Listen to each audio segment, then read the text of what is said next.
Hi, welcome back guys. This is your friend, the D and WhatIf, with another fanfiction. This is the second part of What If Deku chose to follow Kacchan's advice and wished for luck in the next line. All credits for this video go to their respective authors, so please support the real author. Check out the link in the description for more details. Please give this video a like and subscribe to the channel if you want more videos like this. Now let's get into the fanfic. Toshinori looked at the number Nezu had sent him. His hands were shaking as he dialed it. Each ring made his anxiety peak. "Hello?" the deep voice asked on the other side. "Sir, it's Toshinori." All Might took a deep breath. "It's been a long time, my friend. I was wondering if we could meet." Izuku was a bit worried. Not about the fight. He knew he had a high chance of winning. Kibara's quirk was only good for direct attacks, and Izuku's quirk could end things in less than a second if that was the case. The thing was, he didn't want to use it. The fight with Shinso was still playing in his head. His quirk, it wasn't very hero-like. He'd used it on the cavalry battle, yeah, but he was sure no one in the audience understood exactly what it was since he didn't use Todoroki's quirk. Would the people watching him judge his power? The heroes watching this, maybe they would decide he wasn't fit for this and he wouldn't be able to do internships. And if it happened, then he wouldn't be able to be a hero and all this work and his dreams would be crushed. Izuku stopped thinking about it. Nezu told him he could be a hero, right? Okay, the rat, bear, dog was crazy from what Tsukauchi told him, but people respected him. And Aizawa didn't expel him either, even though he could have. He had absolutely nothing to worry about. For now, he would just do his best. Izuku got into the field. Kibara was also coming. A frown emblazoned in his face. As soon as Present Mic announced the beginning, Kibara started running towards Izuku. Wasn't he at least a bit worried? He must have talked to other people before that. He must have had some idea about Izuku's quirk. The first twirling punch was right on spot, hitting Izuku with everything. Painless, but able to throw him a few steps back. Izuku had no idea how Kibara's life was, but he must have had a lot of training in offensive martial arts. When Izuku was learning, Mr. Shimura had focused on defensive ones, which was helpful, but not good for individual fights, especially with a quirk that allowed the person to escape immobilization easily. Thinking about it, the surprise element had been good for Kibara. Izuku was a lot better at creating strategy. The more Kibara waited and the more they fought, Izuku's chance of winning increased profusely. Kibara charged again towards Izuku. His movements were predictable, giving the green-haired the chance to dodge to the side. Was he really repeating the movement? Izuku got down, sliding on the ground and pushing Kibara's legs. If he could grab him by the shirt, Izuku got kicked in the chest. It wasn't a normal kick. Kibara's feet were rotating and hit him with absurd strength, sending Izuku a few meters away. It hurt. A little bit. Actually, it couldn't be described as hurt. He just felt a little out of breath. Had he hit his limit? He hoped it wasn't it, but still, he knew nothing about this quirk. Perhaps he was just freaking out and it had nothing to do with it. Perhaps he was the one that held his breath out of habit. Izuku shook his head. He needed to finish this soon. Maybe it needed time to heal from the blows you took, even though it didn't hurt you. Like, it couldn't be that good, right? The stronger the quirk, the worse the drawback, if you thought logically. Maybe the blows that the Namu gave him still impacted his body. Then he had the explosions. Izuku should have been more careful. Now he was starting to feel less amazing. What good would a useless quirk do? He needed to end this, but the only way he was going to be able to. Izuku breathed deeply again. He needed to calm down. He couldn't let his body fill with adrenaline. It would make things harder. Okay. Izuku needed to touch Kibara's skin. It would be easier if it wasn't twirling like a drill, but he'd find a way. Kibara got closer. He had a focused look in his face. Jaw clenched and a gleam in his eyes. Izuku dodged to the side. If he could touch his head. Kibara realized what he was trying to do and instantly started to twirl it. It was scary if Izuku was being honest. But now, he wasn't seeing properly. Izuku had the advantage. Izuku got down as Kibara tried to hit him. He pulled Kibara's pants hem up, exposing a small bit of skin that he'd be able to touch. Fortunately, Kibara couldn't twirl his legs while standing, and that was what Izuku had been counting on. Izuku touched the light skin. The boy collapsed. The crowd cheered as Izuku got up. He gave Kibara's quirk back to him as soon as Midnight announced his victory. His body feeling weirdly tired all of a sudden. In the dark room, All for One waited. The professor was on the other side of the screen, a shocked expression stamped at his face. "I don't know how this is possible. I am sure his genes were damaged. I checked multiple times during his growth. If All for One didn't know how important that man was for his plan, he was pretty sure Kyudai Garaki would be already buried 6 feet down on the ground. But there is something I found out." The man paused, trying to create some anticipation. Pathetic. About a year ago, the kid had to go to the hospital. Apparently he had been attacked by a villain. He was bleeding a lot, and needed to get some stitches. They did some blood tests and apparently, the Quirk genes were right there, fixed, as if nothing happened. Hasashi's blood boiled with rage. A villain attack. Do you know who that man was? Do you know if he was arrested? Yes, he was. His name is Riki Tsume. He was arrested, yes, but he is now free. It wasn't a long sentence. Good. He ended the call. Hasashi needed Tamura to do one thing for him. A simple kidnap. With Kurogiri's help it would be easy. He needed to talk to this Tsume person.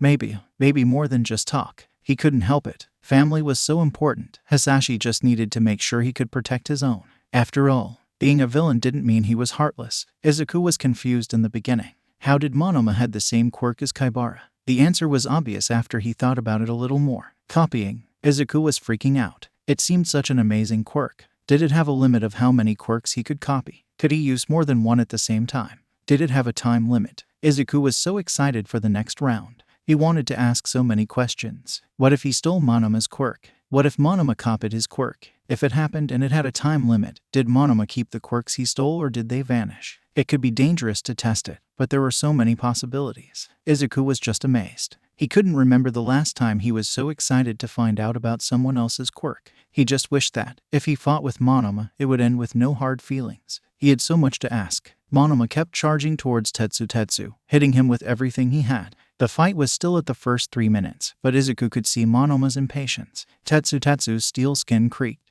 Izuku couldn't hear what the boys were talking about, but he could see Tetsu's skin crack, a bit of blood coming out of the wound. For the first time, someone actually gave up during the fight. When Tetsu talked to Midnight, Izuku heard the words iron fatigue. It must be his quirk's weakness then. But still, even though he felt bad for Tetsu, Izuku couldn't contain his own excitement. He would get a chance to talk to Monoma. He just hoped he didn't freak the guy out. Tenya answered the phone with a dreadful feeling. His mother was calling him. It was unusual, and it was not like he needed to get ready for any other fights.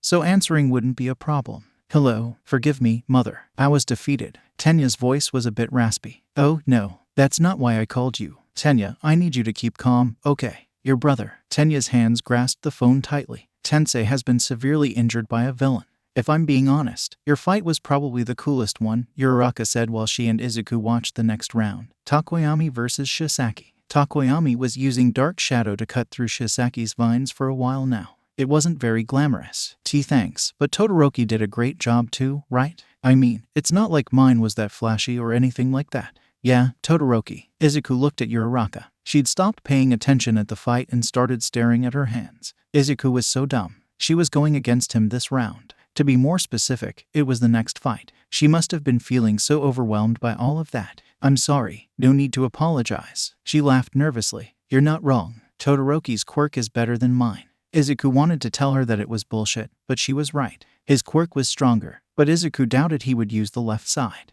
It was a gut feeling, and a quirk didn't mean everything. Even if it was stronger, Uraraka actually used hers properly. Not to mention that strategy was a big differentiator when you talked about fights. Strength could only fight intelligence for so long. I wouldn't give up just yet, Izuku said, turning his head to the fight. Your quirk is really strong, believe me. I already used it, so I can say. Your chances of winning may not be as low as you think. Thank you, Deku. I think I'm gonna go to the waiting room now. Izuku nodded before focusing again on the fight. He was a bit sad for Uraraka. He wanted to cheer her up. Todoroki was powerful, but with the right plan, she had a chance of winning if she didn't let herself get caught in one of those walls. She just needed to be careful. Nito said he was going to drink some water. He was lying. He just needed to calm himself down a bit. It was ridiculous. His next fight would be ridiculous. He would lose. He knew that. Midoriya had basically a stronger version of his quirk, with no time limit nor quirk limit. He wouldn't be able to beat that. And if what he'd heard about him having a shock absorption quirk was right, it meant that the 5 minutes Nito had to use the powers would be useless. He wouldn't even scratch Midoriya.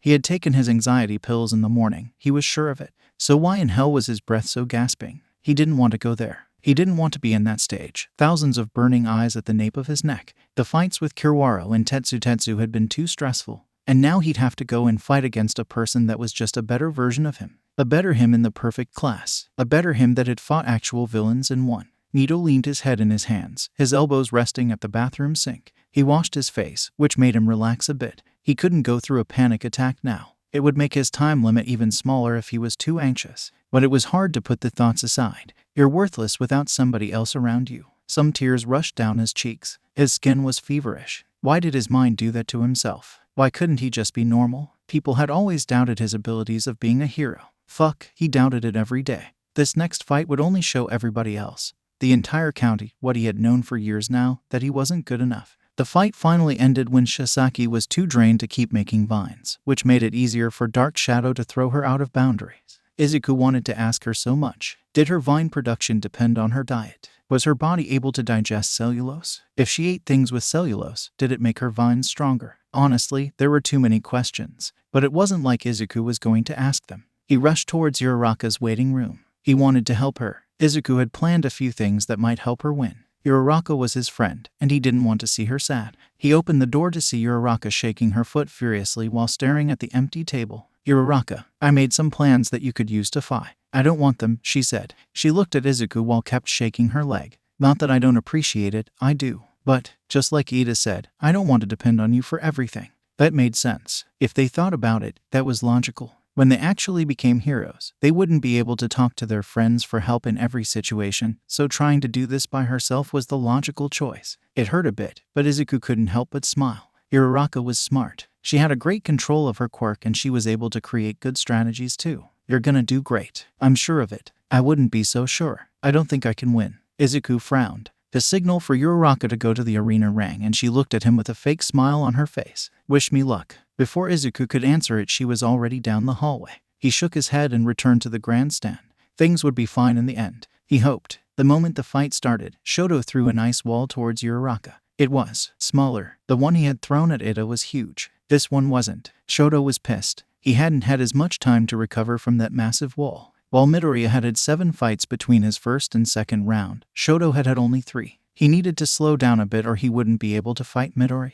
And he also didn't want to hear his father complain about him losing and making him train harder for the next few weeks. Next round would be even harder, since he'd have only 1 fight between his own. He really couldn't drain himself now. Uraraka had been able to dodge. Floating, she used her quirk on herself, making her float a few meters at the side of the wall. She suddenly fell. Shoto watched as she made herself float a couple meters before hitting the ground to avoid getting hurt and then landed gracefully. He wouldn't be able to keep that up. If she did this every time, he would soon enough be on the ground. Midoriya's voice echoed in his head. He was right. Shoto, without the fire quirk, was weaker. But it didn't mean he was too weak to win. He would prove it. To Midoriya, to Endeavor, to everybody. He needed to make smaller moves. Uraraka charged towards him. Shoto made an ice stalagmite in front of her, trying to slow her down. It worked for a while. Then, Uraraka changed her path. Shoto needed to tire her. He remembered Midoriya mumbling something about Uraraka's quirk making her sick when she used it on herself. She used it twice, which meant she must have been feeling nauseous at least.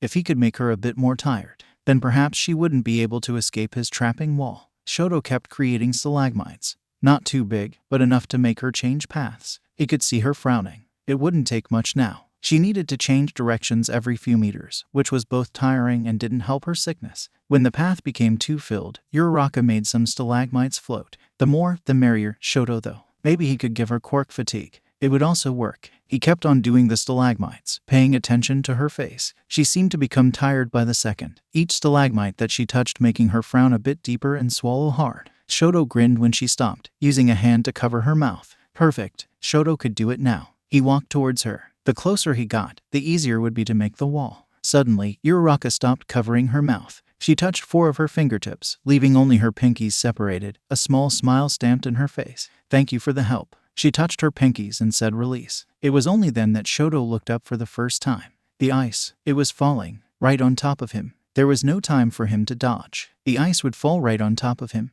Unless, Todoroki cursed as he raised his left hand. Could he survive the ice? Probably not. It was. He was pissed. A fire jet reached the ice. It was enough to melt it and make the water evaporate. He was furious. He hated this. He hated her for making him use this. He hated Midoriya for talking about it like it was something simple. He hated Endeavor for cursing his body with that stupid quirk. He wanted to punch something. He wanted to scream. He wanted to cry. Shoto turned to face Uraraka with deadly eyes, only to see her collapsing to the ground, too tired. As President Mike announced his victory, Shoto felt dirty. That wasn't how he'd planned this to go. Not at all. Izuku was in the waiting room, trying to come up with a plan and failing miserably. He had no idea what quirks Class B had. More than that, he had no clue of how many quirks Monoma would be able to copy. It was impossible. Izuku would have to wait until the fight started to come up with something. The anxiety was killing him. He was biting his nails when someone knocked on the door. Who could it be? Uraraka was still in Recovery Girls' Infirmary and Ida had already left due to a family emergency. There wasn't anybody there that could possibly want to talk to him. Come in. His voice was raspy. Izuku was confused when he saw Ashido's pink face popping in the doorway.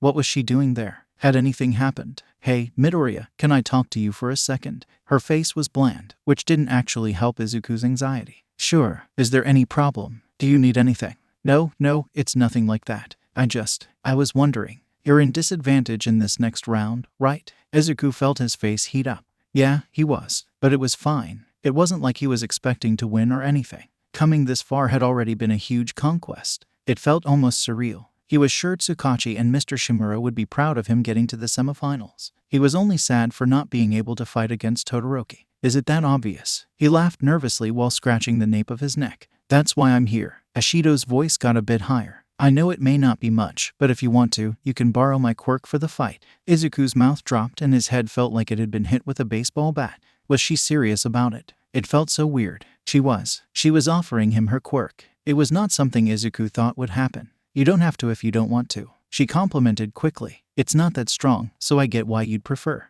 No, that's not like it at all. I'm just a bit baffled that you'd let me do it. Izuku couldn't look at her in the eyes, too flustered. I guess I just suppose people don't like the idea of being quirkless that much, even if only for a while. Aw, come on. It's not like you're a bad person. I trust you. Besides, I kinda want to see you beat that guy's ass. He was the one that got us out. I guess you could call it revenge. Izuku laughed, feeling a bit more lighter. Ashido offered him her arm and the boy tried to calm himself down.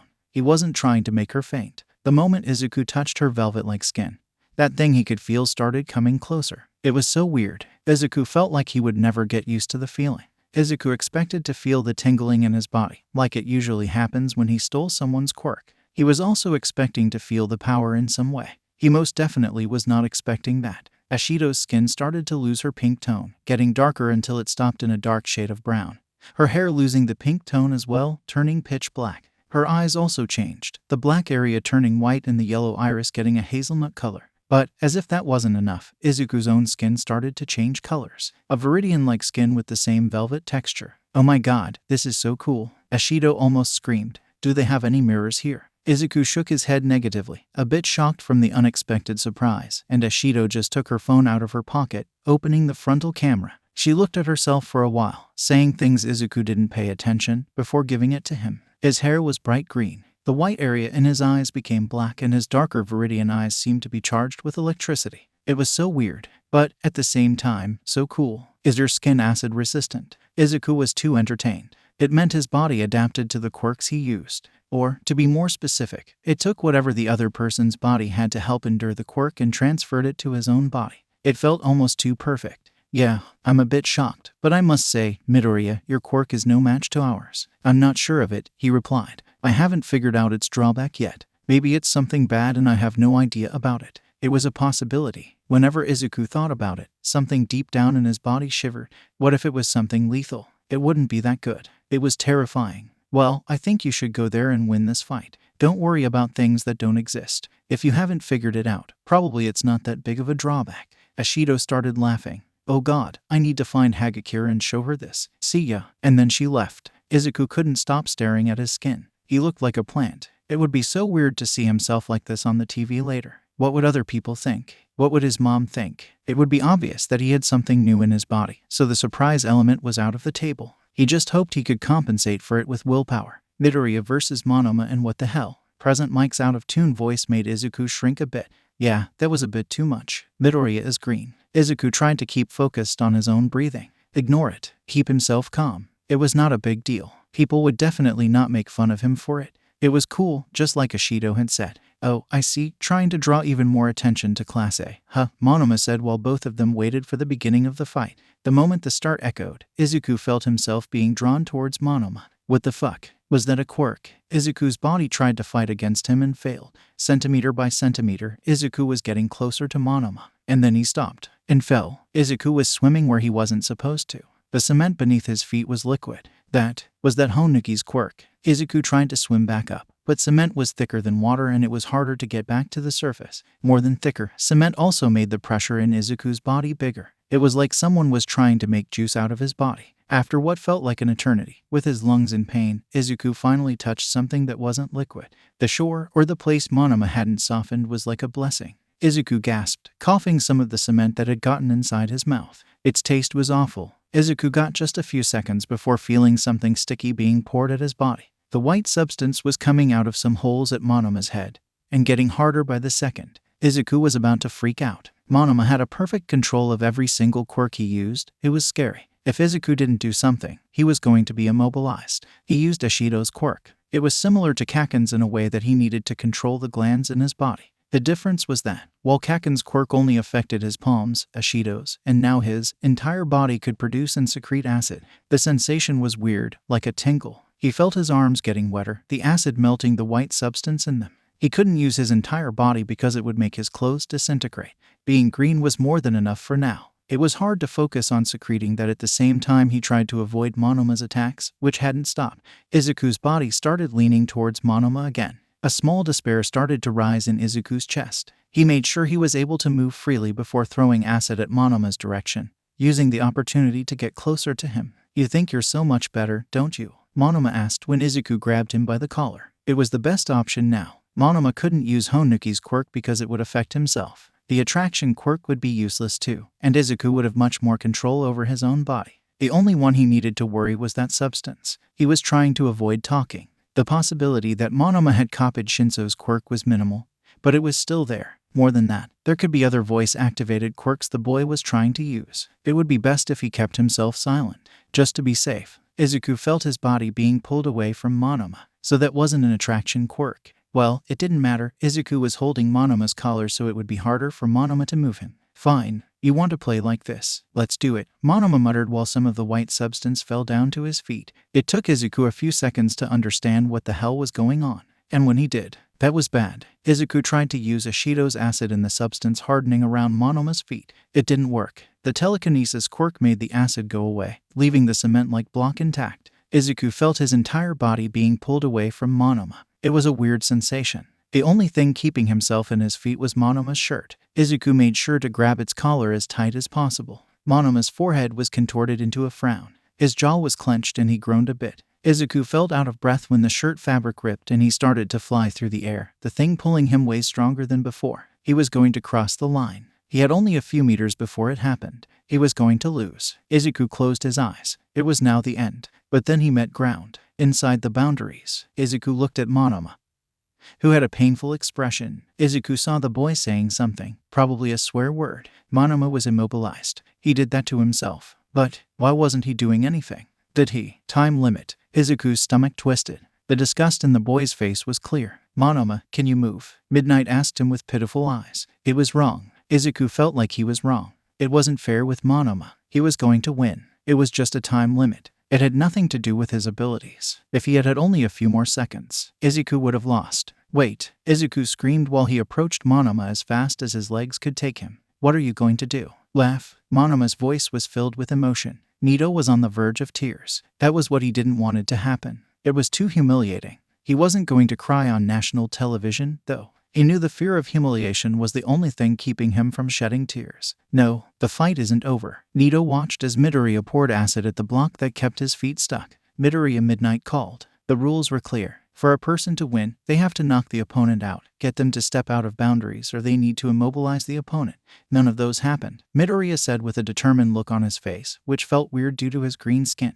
Midnight looked at Nito. He couldn't explain the sensation in his chest. Was it happiness? No, it was different. It was something more like gratitude. Maybe not all of class were a bunch of idiots. "Monoma, are you okay with this?" Midnight asked, making Monoma smile a bit, relief rushing through his body. "Yes." Shoto glanced at his left hand while walking through the hallways. He was trying to calm down, he really was. But whenever he looked at it, that perfectly fine hand, it infuriated him. Why? He had already used it 2 times. And the worst part, after the last blast of fire he shot, Shoto felt his body a bit stronger. The cold sensation that gave him goosebumps had faded, as long with the tick he had in his left hand.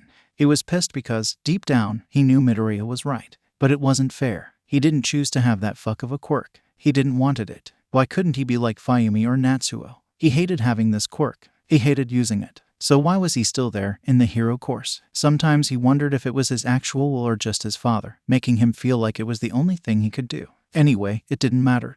It wasn't like he knew what other things he could do. Endeavor had made sure that Shoto could only see one possibility. Finally, you stopped being a child. Shoto groaned at the unfortunately familiar voice. Go away, he said without looking at his father. He knew it would only piss him, and he didn't needed to fight Midoriya with his emotions too shook. Otherwise, he might lose control of his body and use his left side. Again, I can't believe you needed a girl to make you use your left side. And she almost won. Disgraceful, honestly. You were supposed to be my masterpiece, Shoto. Now look at you. Endeavor's words were filled with what Shoto thought were supposed to be criticism, but sounded only misogynistic. Well, guess what? I'm not your property. And I would have rather lose to an unworthy opponent than use your stupid fire. Shoto looked right inside Enji's eyes. They were furious. He held back a grin. Now, if you'd excuse me, I need to go. He entered the waiting room, feeling weirdly tired all of a sudden. Ochako woke up to her head aching furiously. She remembered the fight with Todoroki, but the end was a bit shady. Really, this is absurd even for the sports festival. Recovery girl mumbled. How many more people are going to faint today? She tried to talk, but her throat hurt, dry as a desert. The nurse handed her a glass of water, which Ochako accepted gladly. You can go, sweetie. Just make sure you don't do any sudden movements, okay? You hit your head pretty bad when the fight ended, Recovery girl told her. This meant she lost. If she couldn't do any sudden moves, she wouldn't be able to fight again. It was frustrating, at the very least. Ochako got out of the room, making sure to hide her tears. She didn't want to cry. It was foolish. She knew she was no match to Todoroki. She did her best and it should be enough. So why did she feel like it wasn't? She catched her breath before going back to the grandstand.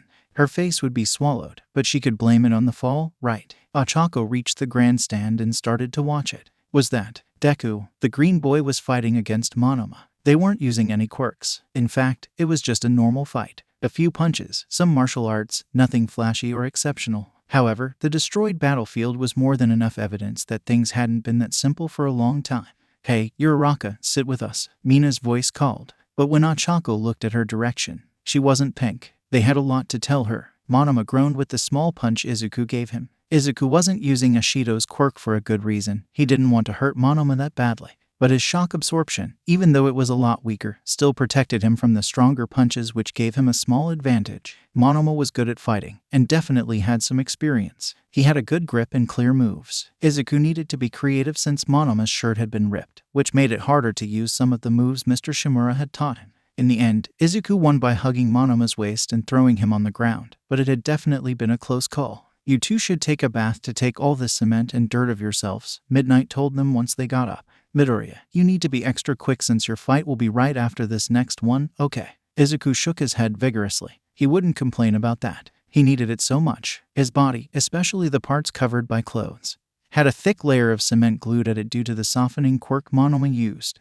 The cement had glued to his skin because of that other substance Monoma released, and it was, in the end, a huge, disgusting, and sticky mess. He and Monoma walked silently towards the boys' bathroom. Izuku just kept staring at his green hands, a bit uncomfortable. He wanted to ask Monoma about his quirk, but it would probably bother him after this fight. So, your quirk, how does it work? To Izuku's surprise, Monoma was the one that asked it. This green skin is quite a lot, don't you think? Izuku laughed nervously. I'm not sure, really. I've only known my quirk for a year. It's still new to me. To be fair, when my skin turned this color I was a bit shocked, Izuku answered. He was trying to hold his tongue. After all, he didn't want to scare Monoma, but the words were faster than what his brain could process. What were those quirks you copied? They were amazing. Class B surely does have some amazing quirks. Your quirk is amazing too. It gives you so many possibilities. Izuku looked at Monoma's expression. He was frowning with his mouth partially open. The shocked expression made his body stiffness clearer. I'm sorry, you must think I'm a creep. The awkward silence made Izuku's stomach hurt. Great. He had one job, not freak Monoma out. And he had failed miserably. Nito was feeling a weird thing. Had he just praised Class B? It felt weird. Somehow, he had just supposed people from Class A would naturally look down on them, which might have been right if he analyzed it based on that blonde explosive guy, but maybe he had been wrong. Maybe not all of Class A were as egocentric as he had imagined. Not really, he said while checking his nails. I mean, I also analyze quirks, so I get it. It's interesting, at least. It was now Izuku's turn to frown. Was he serious? The only people that didn't think his quirk obsessions were weird were his mom, Tsukauchi, and Mr. Shimura. Everybody at school. They always called him a creep, a stalker. He never thought someone his age would appreciate it. But now, this boy he barely knew and had beaten up on national TV was telling him he didn't think it was weird. More than that, he did this himself. Are you serious? Izuku's voice was nothing more than a whisper. You do know that my quirk literally depends on me using other quirks, right? It's basically a necessity, just like it is with your quirk too, Monoma said with a grin in his face. For someone that entered by recommendation,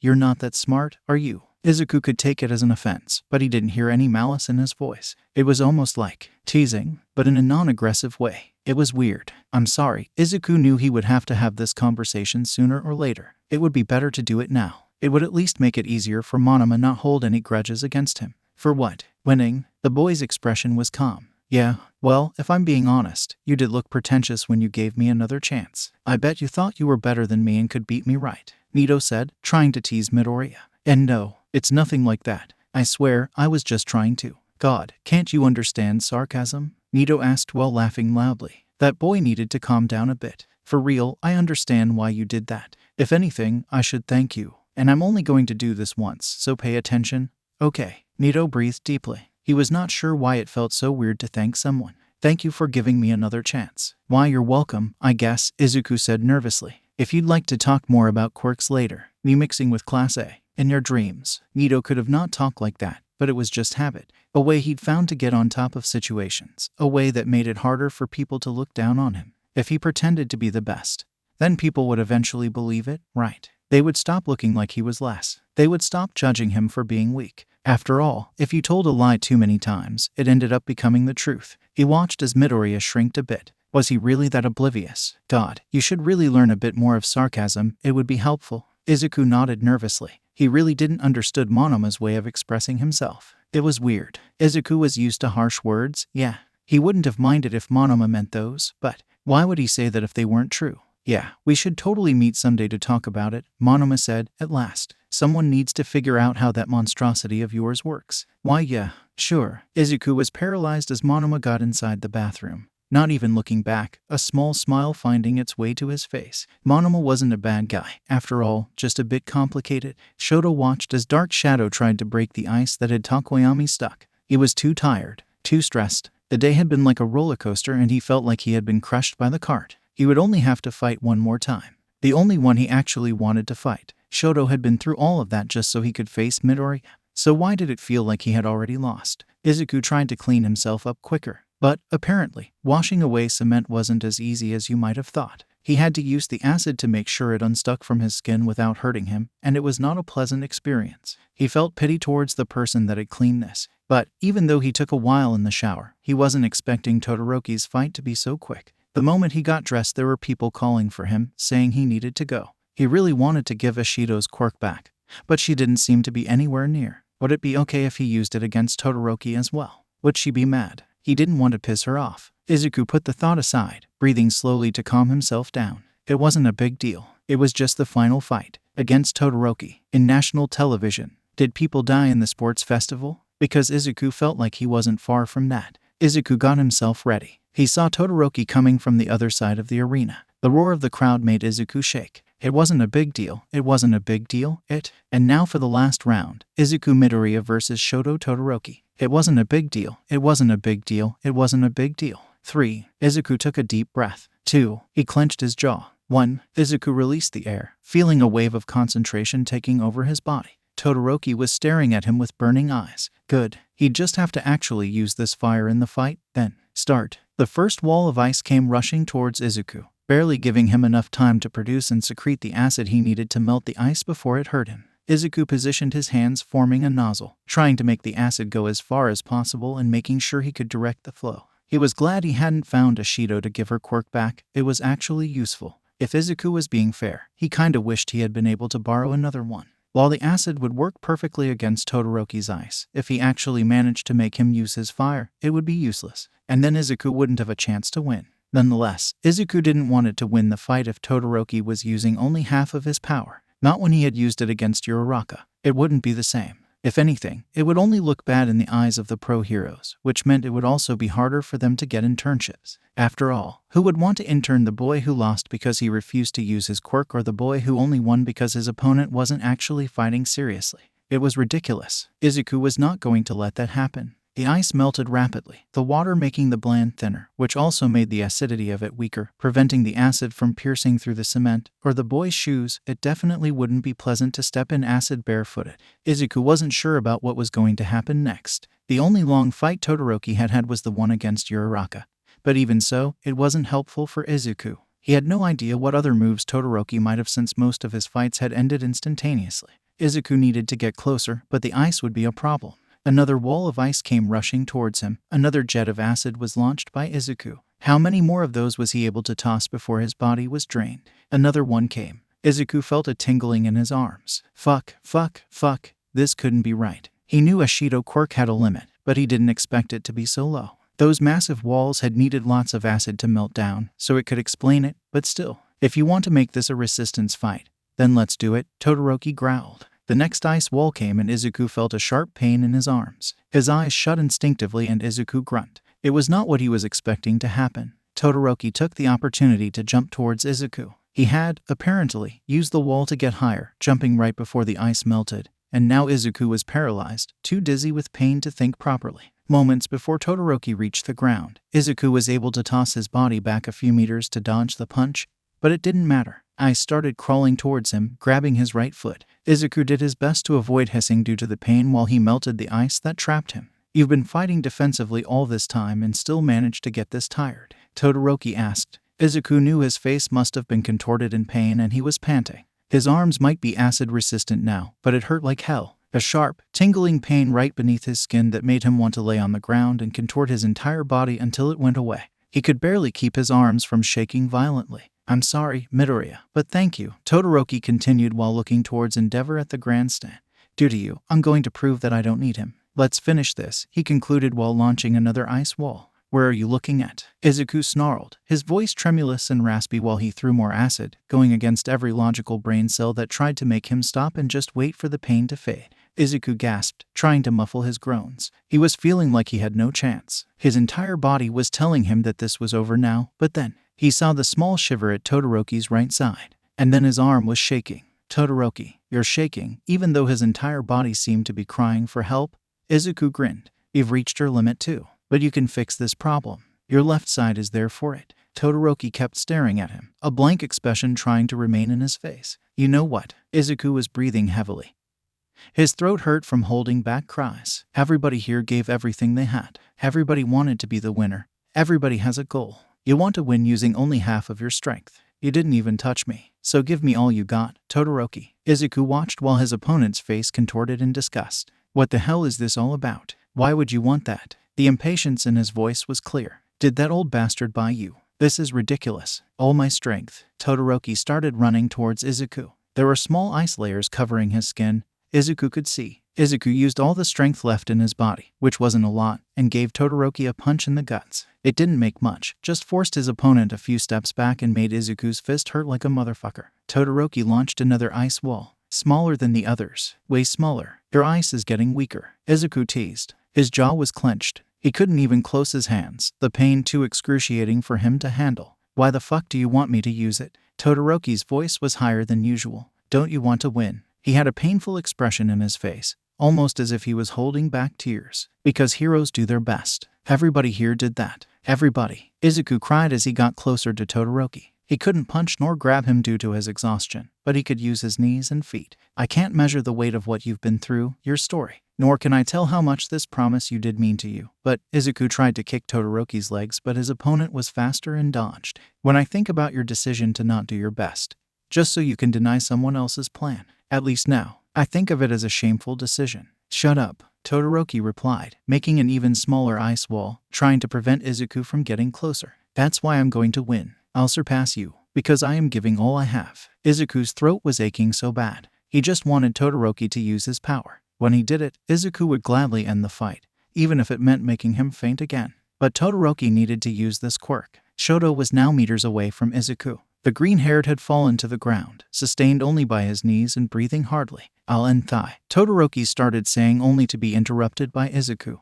It's yours. It's your fucking power. It isn't anybody else's. So why don't you use it? Shoto felt his heart sink. The words, his mother's words. He hadn't been able to remember them. He had forgotten about them. The ending, at least. Everything will be fine, after all. He wasn't sure if it had been himself, trying to deny his father, trying to justify his decision. It could have been that. But now it was clear as water, her words reverberating in his head. You can be whoever you want to. When had he forgotten it? When had he forgotten his mother's sweet words? The ones that made his younger self able to sleep at night. When had he forgotten that he could be what he wanted? He could do what he wanted, even though his father already had a plan for him. His mother, she had told him that. She was everything his father had never been. Even if he was the one that made her go away. He released all of it. All the anger, the resentment, the pain. All of those turned into hot and bright orange flames. You say you want to win, but you keep helping your opponent. Todoroki smiled. A terrifying one, but still a smile. And then try to say that I am the shameful one. The heat reached Izuku and made him lose his breath, the hot air making him feel like he was suffocating, making his eyes sting.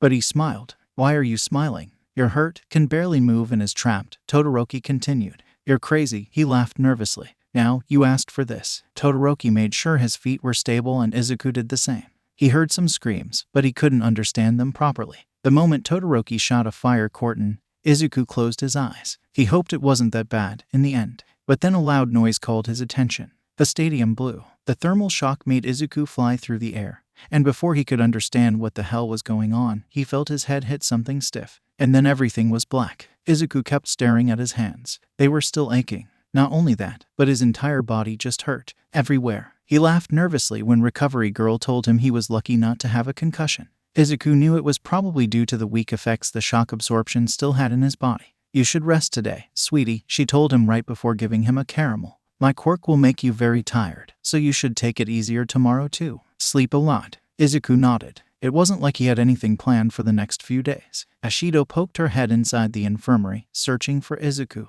Once she saw him, the girl started smiling broadly and approaching the bandaged boy. Thank God you're okay, she said, making sure to use a tone fitting to the place. When you passed out I was so scared. Izuku laughed a bit before realizing what she was doing there. The quirk. He needed to give it back, obviously. I'm sorry I used your quirk against Todoroki. I know it wasn't what we planned and I understand if you're uncomfortable. Izuku didn't look in her eyes. It was still a bit hard for him to do it. It wasn't that he feared she would beat him or anything like that. Ashido was not that kind of person, but it was just habit. An old one. Hard to break. You don't have to worry. It was worth it. The fight was amazing. Izuku smiled thinking about it. Was Todoroki mad at him? He had a pretty weird expression in his face right before he blew everything up. And, hell, even if he were mad, Izuku thought it was worth it. He shook his head, ready to give Ashido's quirk back, only to be stopped by Recovery Girl. Before you do that, can you wait for a little while? The elder asked both of them. What? Why? Ashido seemed confused. Her voice didn't carry any impatience or regret, it was only curiosity. This young man overused the quirk. Her expression made it clear that she was disapproving it. By the information you gave us, sweetie, the acid is produced by glands. To be more specific, the sweat glands. His are overstimulated, which means they are not working properly. Transferring it now could be dangerous. The acid remnants that are still circulating in his dermis will burn his skin if the protection is suddenly removed. Izuku tried to breathe calmly. That couldn't be good. He had experiences with burns and other injuries, but none of them had been internal. How do you even treat something like that? The best option would be to wait about 24 hours so his sweat glands could normalize and excrete the acid properly through normal sweat. Oh, was all Ashido could say. Izuku felt a sudden guilt wash over him. He didn't mean for that to happen. It was not what he wanted. He'd never planned to keep it. What would Ashido think of him? What would other people think once they figured it out? They would see how villainous it was and then Izuku would be expelled. I'm sorry. I didn't knew it would happen, I swear. Izuku blurted. Geez, relax, Midoriya. I'm not mad at you for that, Ashido said sweetly, putting her hand at his shoulder, trying to comfort him. I mean, we are going to have a couple of days before class starts again, right? You can give it back once class returns. It's not like I plan on doing anything with it. Izuku's eyes widened. She couldn't be serious, could she? It was her quirk. The one thing that Izuku was sure no one would entrust another person. Are you sure? I can give it back now. Really, I wouldn't mind.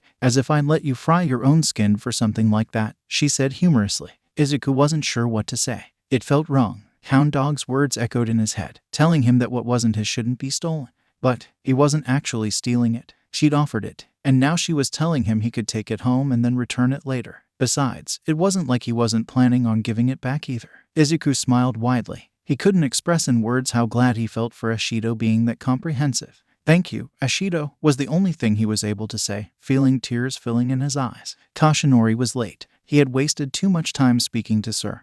And when he checked the first-year classes again, it had already ended, and he was over at the third-year's stadium. He had to dress up in his hero uniform and then go back so he could give the kids their medals. Hell, he didn't even know who the winner was, but he couldn't feel bad for it. Not when he had finally made amends with his old friend. They had avoided each other for so long. But now things were starting to work out again. He hadn't said much on the phone, for obvious reasons. All for one, being alive was not something he could just say like that. He knew how Sir would react to it. He warned him, after all, hadn't he? But Toshinori hoped mentioning young Tagata would, at least, make things easier. He missed Sir. 6 years were a long period. The hero pushed the thoughts aside as he flew through the skies to get as soon as possible there. He was lucky he was right on time. Midnight had just announced his name when he landed on the ground, a few meters away from the podium. Toshinori's eyes started analyzing it. Young Takoyami and young Monoma were both together in third place. At their right side stood young Todoroki victoriously as the winner. It didn't surprise Toshinori. The boy had a powerful quirk and absurd control over it.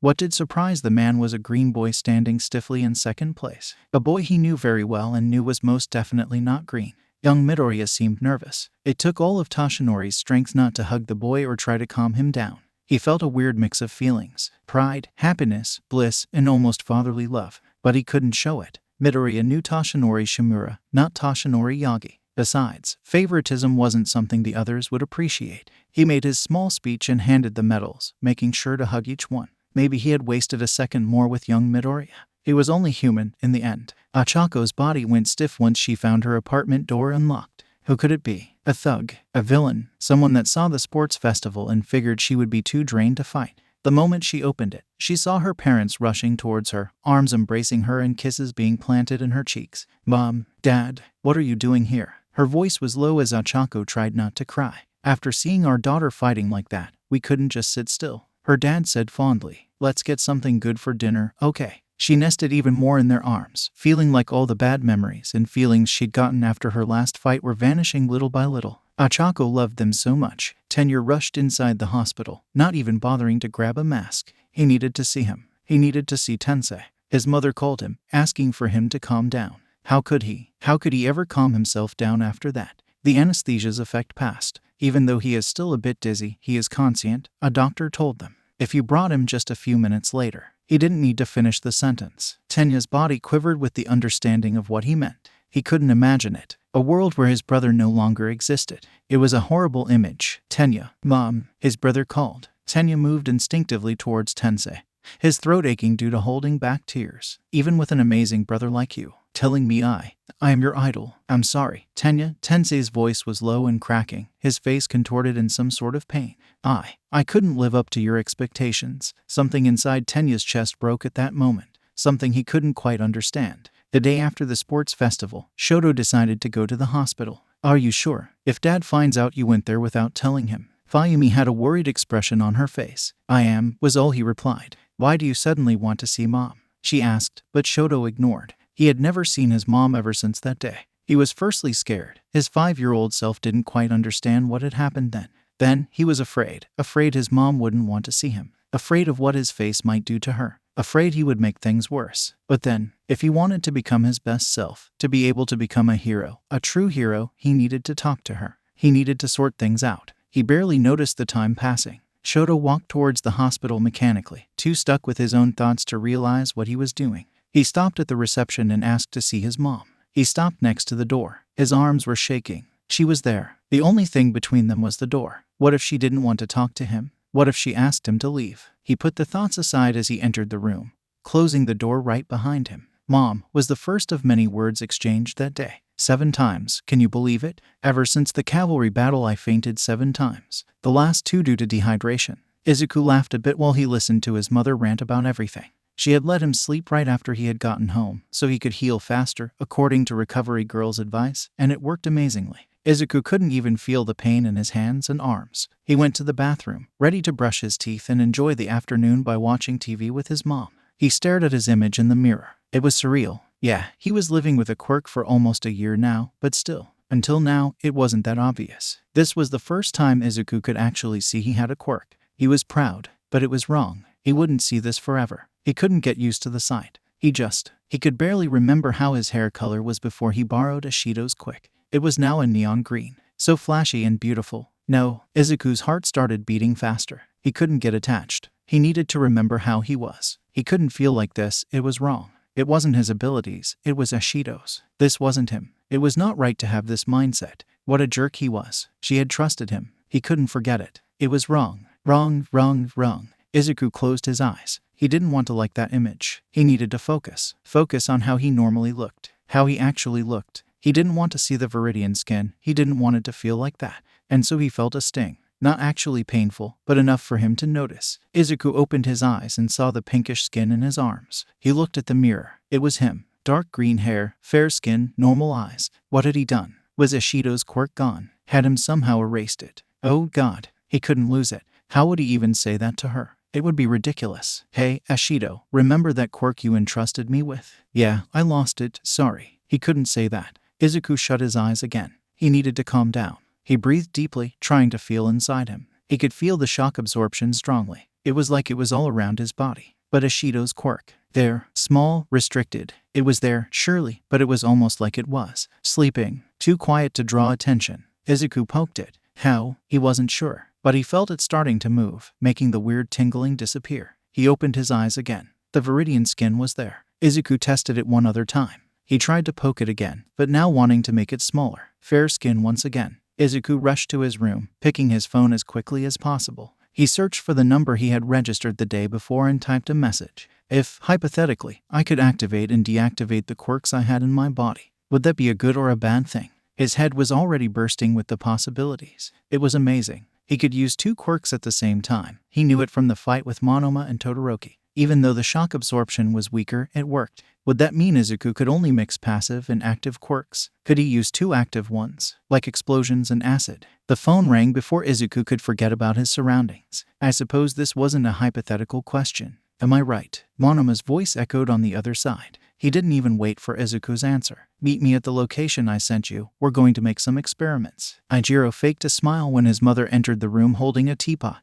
I made your favorite. Honey, her calm voice told him. Would you like some? The thought of eating or drinking made Ijiro sick. He didn't want it, too filled up with guilt to want anything else than being alone. His stomach twisted by the thought of it. No, thanks, I'm fine, he said, making sure to use a happy tone. His mother looked at him. He had inherited her black hair, even though it was now bright red. He still remembered the day he walked home with it dyed. His mother had been sad for a few days, saying she was sorry she gave him that bland hair color. Ijiro felt so guilty. He had inherited his father's red eyes, though. Ijiro, you know that you can talk to me if you're not okay, right? Ijiro clenched his jaw. He hated that his mom was so caring. He hated that she loved him that much. He was a bad person. Why couldn't she see it? Why couldn't she just see that he wasn't worth it?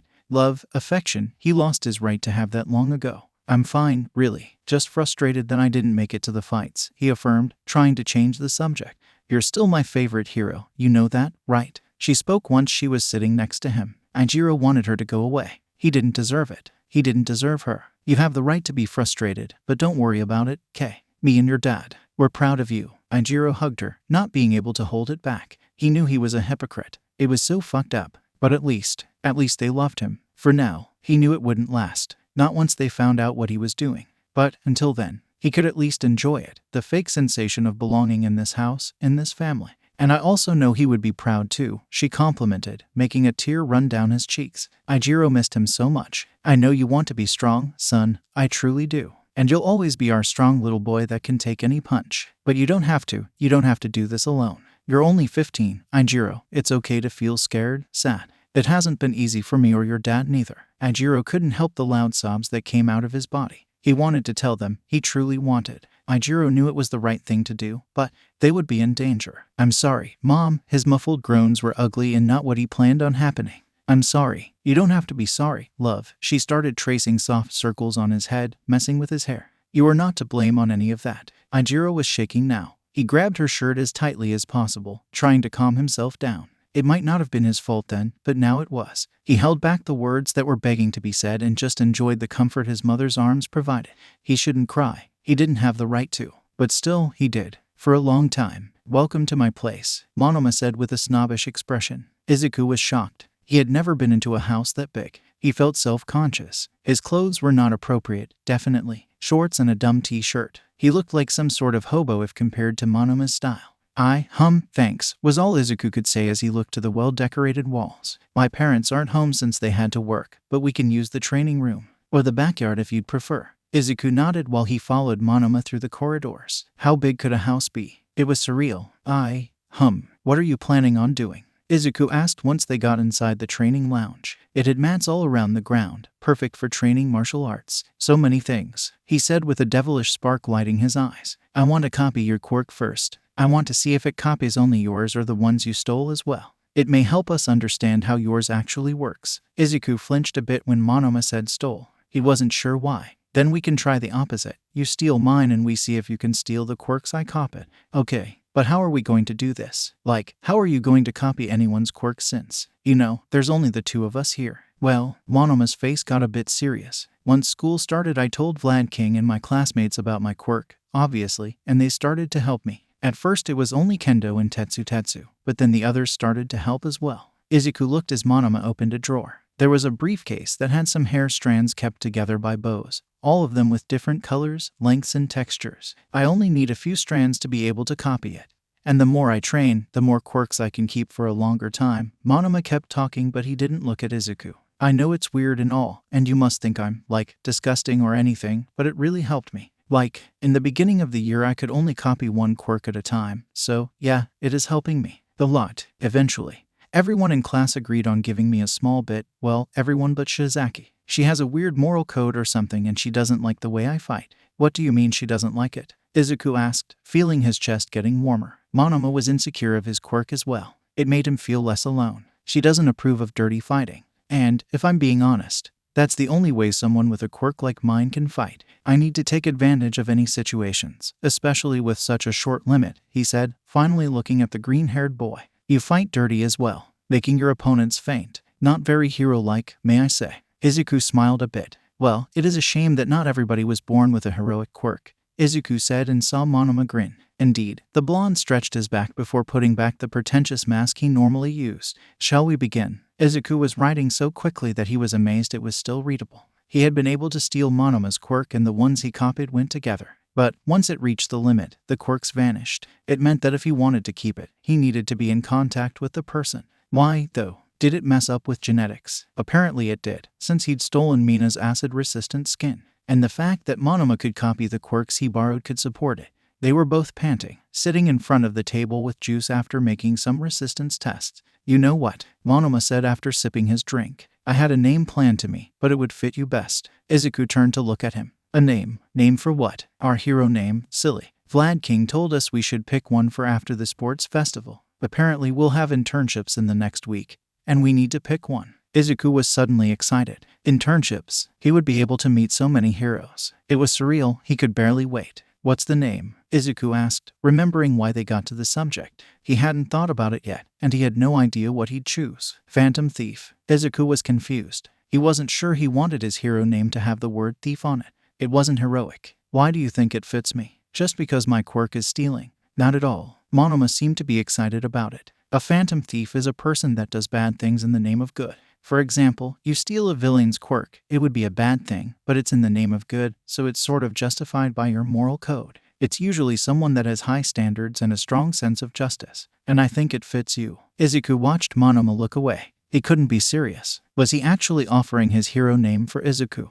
Monoma, Are you sure of this? I mean, you thought about it so much. I feel kinda bad for using it. Yes, you can keep it. But I have one condition. The weird smile that appeared on his face made Izuku feel goosebumps. Monoma could make an amazing psychopathic face if he was being honest. We would have to spend some time together. A phantom thief also has impeccable mannerisms, and you desperately need to improve on that matter. Izuku held back a laugh. He wasn't sure why Monoma acted like that, but it was a good feeling that rushed through his chest. I would love to be your friend, Monoma. The boy snorted before getting up and signaling pretentiously with his hands, as if that was the reason. Izuku wasn't experienced in the making friends aspect of life, but he could feel that he and Monoma would work just fine. It's amazing seeing you again, Toshinori, the green-haired man said with a stoic expression. But I do understand this is not as simple as a casual meeting. Toshinori smiled nervously. He was at a restaurant. Not that he was going to eat much, honestly, but still. It was appropriated. Nezu himself had made reservations so they could have the privacy they needed. Indeed, sir. Come on, I thought we were on a first-name basis already. After all the things we've been through, the man said without changing his expression. Besides, if I don't call you by your hero name, you shouldn't call me by mine. Unless you'd prefer that I did it, which I honestly don't think is the case. Toshinori smiled nervously. They had so much to talk about, so much to say. Surely, Murai, I'm sorry about it, he breathed deeply, trying to calm himself down. It wasn't going to be a pleasant conversation. I need to talk to you about this young man I've met, Izuku Midoriya, and I need to ask you a favor. As Toshinori told him about his and Tsukauchi's concerns, he felt glad he no longer had a stomach. Because if he did, the horror stamped on Murai Sasaki's face would have given him heartburn. The chokes coming from the other side of the screen made all for one grin. He wanted to hear the man scream. Kurogiri had done an impeccable job tracing down the thug that had attacked his son. The man was ridiculous, to say the least. His wrists were tied into the chair arms, making it impossible for him to use his hands and claws. The thick cloth right over his head was wet and Tamura kept on pouring more water. Not enough to drown him, but it would be able to scare him a little. All for one wanted to be there. He wanted to torture the man himself, but his body wasn't ready to move yet. He needed to be fixed. Nice to finally meet you, he said once the cloth was removed and revealed the pathetic face of the scared man. Unfortunately, I don't think you'll feel the same way about me. Tamura, you can start it now. The man's reaction made All for One's body quiver with delight. The mechanism was old, much older than All for One himself, dating from the eras where quirks didn't exist. Nor did electricity, cars, evolve machines, an era that the strongest ruled. The only similarity between the humans nowadays with the ones back then was the will to hurt, the anger, the hate, and that was something Hasashi knew quite well. He saw the man trying to escape, trying to move his immobilized body. Pathetic, truly pathetic. Sensei, can't I use my power too? No, Tamura, not yet. We need to do this the old-fashioned way. You could call it cruel, but the villain didn't care. He wanted to see the despair in the man's eyes as he realized there was no escape from the pain. He wanted to make the man wish for it to end. He saw the way his pupil groaned before being able to fit one of the man's fingers between the two metal bars. It was an old finger crusher machine, made to torture not just physically, but psychologically. Seeing your finger being slowly crushed, watching that, for every turn of the handle your finger starts to hurt even more until it finally gives up and snaps, the bone and the flesh. It could make wonders with someone's tongue. He saw the moment the bone cracked due to the man's screams. The index finger from the man's right hand. There was blood everywhere. The man's cries were like music to All for One's ears. The abused skin was pouring blood. And the only thing keeping the phalange from detaching the body was mere flesh. It didn't seem like the man would be able to use it anymore. Not like he would need to, anyways. Good, Hasashi said, trying to keep his voice normal. Now that we've established the boundaries, I would like to know about the kid you almost killed about a year ago. The man's screams did not stop. It was going to be hard to understand what he said, but it didn't bother the villain. He had all the time in the world. The moment Toshinori and Sir Nightai entered Nezu's office, Naomasa locked the door and shut the curtains. Thank you for coming so quickly, Nezu said while the two heroes got more comfortable. The shit had hit the fan the day before, and, unfortunately, only Naomasa and the ones entrusted with the truth about All for One and One for All could know. Which basically meant Naomasa and Principal Nezu, whom the detective had been able to contact the day before. What happened? Toshinori's voice was filled with anxiety while Sir kept his stoic posture. A lot, honestly, Naomasa said, massaging his temples. We have nothing more than speculation, but Nezu said it was best to talk to you about everything. Nezu sipped his tea while waiting for the detective to explain. When talking with Midoriya's mother, we came to a dead end where Hasashi Midoriya was untraceable, correct. There was not much we could do about it by the time, so the documents were just sitting on my desk. The only thing we knew was that the man used his wife's last name and his bachelor name didn't take us anywhere. Sir nodded, letting Naomasa keep talking. The detective didn't know how much Toshinori had told him, but it seemed like he was able to understand it. Everything was stuck until the USJ attack. We had no actual hint of All for One's existence. Until the Namu appeared, Naomasa wasn't in a good mood. He had this headache that refused to vanish, and it was killing him since the lab results had been delivered the day before. The results showed that there were 4 different DNA types in that thing, one of which was more abundant. The lab thinks that it is the one that belonged to the original body before it mutated.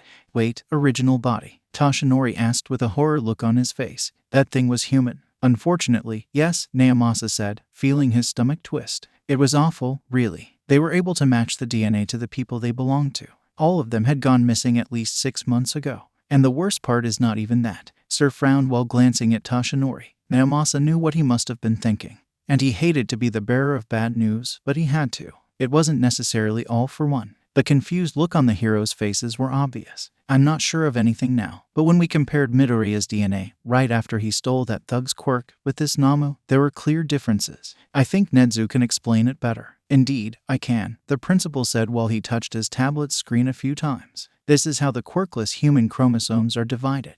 There are 22 pairs that define all the characteristics plus the sexual pair. That defines a person's biological gender. It showed an image separating all the chromosomes. When quirks started appearing, it changed. There was, now, one extra pair of chromosomes that define what the person's quirk is. That's why it is an inherited characteristic. The two men seemed to understand. Even though Naomasa had studied genetics in school, it had been too long since he used the knowledge, and he was sure Nezu's explanation was better than what he could do. This first image is how the thug's genome was, just like a quirkless person, and Midoriya's looked like the other one, with 24 pairs total. It seems off, but we did some research and found out that the information contained in that pair had been added to Midoriya's pair. That's how we think the all-for-one quirk works. The heroes nodded. However, in the Namu, that wasn't the case. Its genome was a mess. Instead of 24 pairs, it had 27. And they were 3 extra quirk genes, although only 2 of them were working. Apparently, the body couldn't adapt to 2 of the quirks and it damaged them, almost like a corrupted document in a computer, the only difference being that genes carry a lot more information than a computer can handle. So you think it was like the body was trying to destroy it? Might I ask Nezu? Exactly. This may explain why the Namu had severe brain damage and, overall, couldn't think properly. The body wasn't ready to receive the quirks, it couldn't endure it. Then why does young Midoriya's body endure it? Toshinori asked, concern spread in his face. That's probably because his quirk makes his body adapt easily. After all, he wouldn't be able to use it if it damaged himself, Nezu said.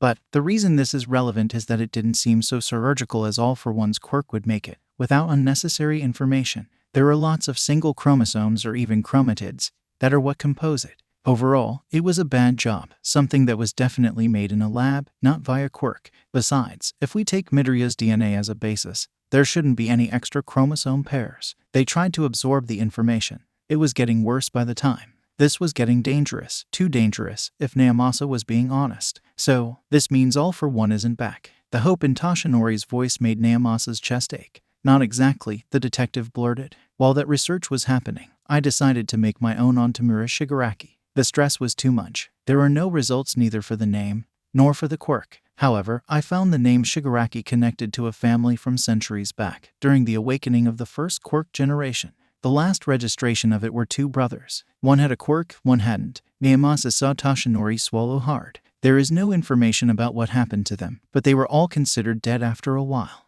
But both of us know all for one wasn't dead 6 years ago, and he may not be dead now too. Does it mean Shigaraki is all for one's son? Naomasa put his hand on Toshinori's shoulder. He was clearly distressed. As we said before, we don't know anything. It is speculation. But there is the possibility, which also means there is a possibility that he is Midoriya's half-brother. The silence was deafening. It was too much. Naomasa knew, it was obvious. But seeing the distress in his friend's eyes was horrible. Toshinori, do you remember? Sir started talking, only to be interrupted by an angry, muscular All Might. I know, Murai. I know. Toshinori breathed deeply. The fight that was going to kill him might not be that far away. The ashes mixed with blood on the bar's ground were disgusting, to say the least. Even by a screen, all for one could see how nasty it would be to clean up. But it had been worth it. He had known that his son was staring at the floor, defenseless. Not only that, but a bloodied floor. The true question now was why had he gone there? And why had he been so shocked, as the man phrased, to see it? Izuku couldn't stop looking at Ida once he gave Ashido her quirk back.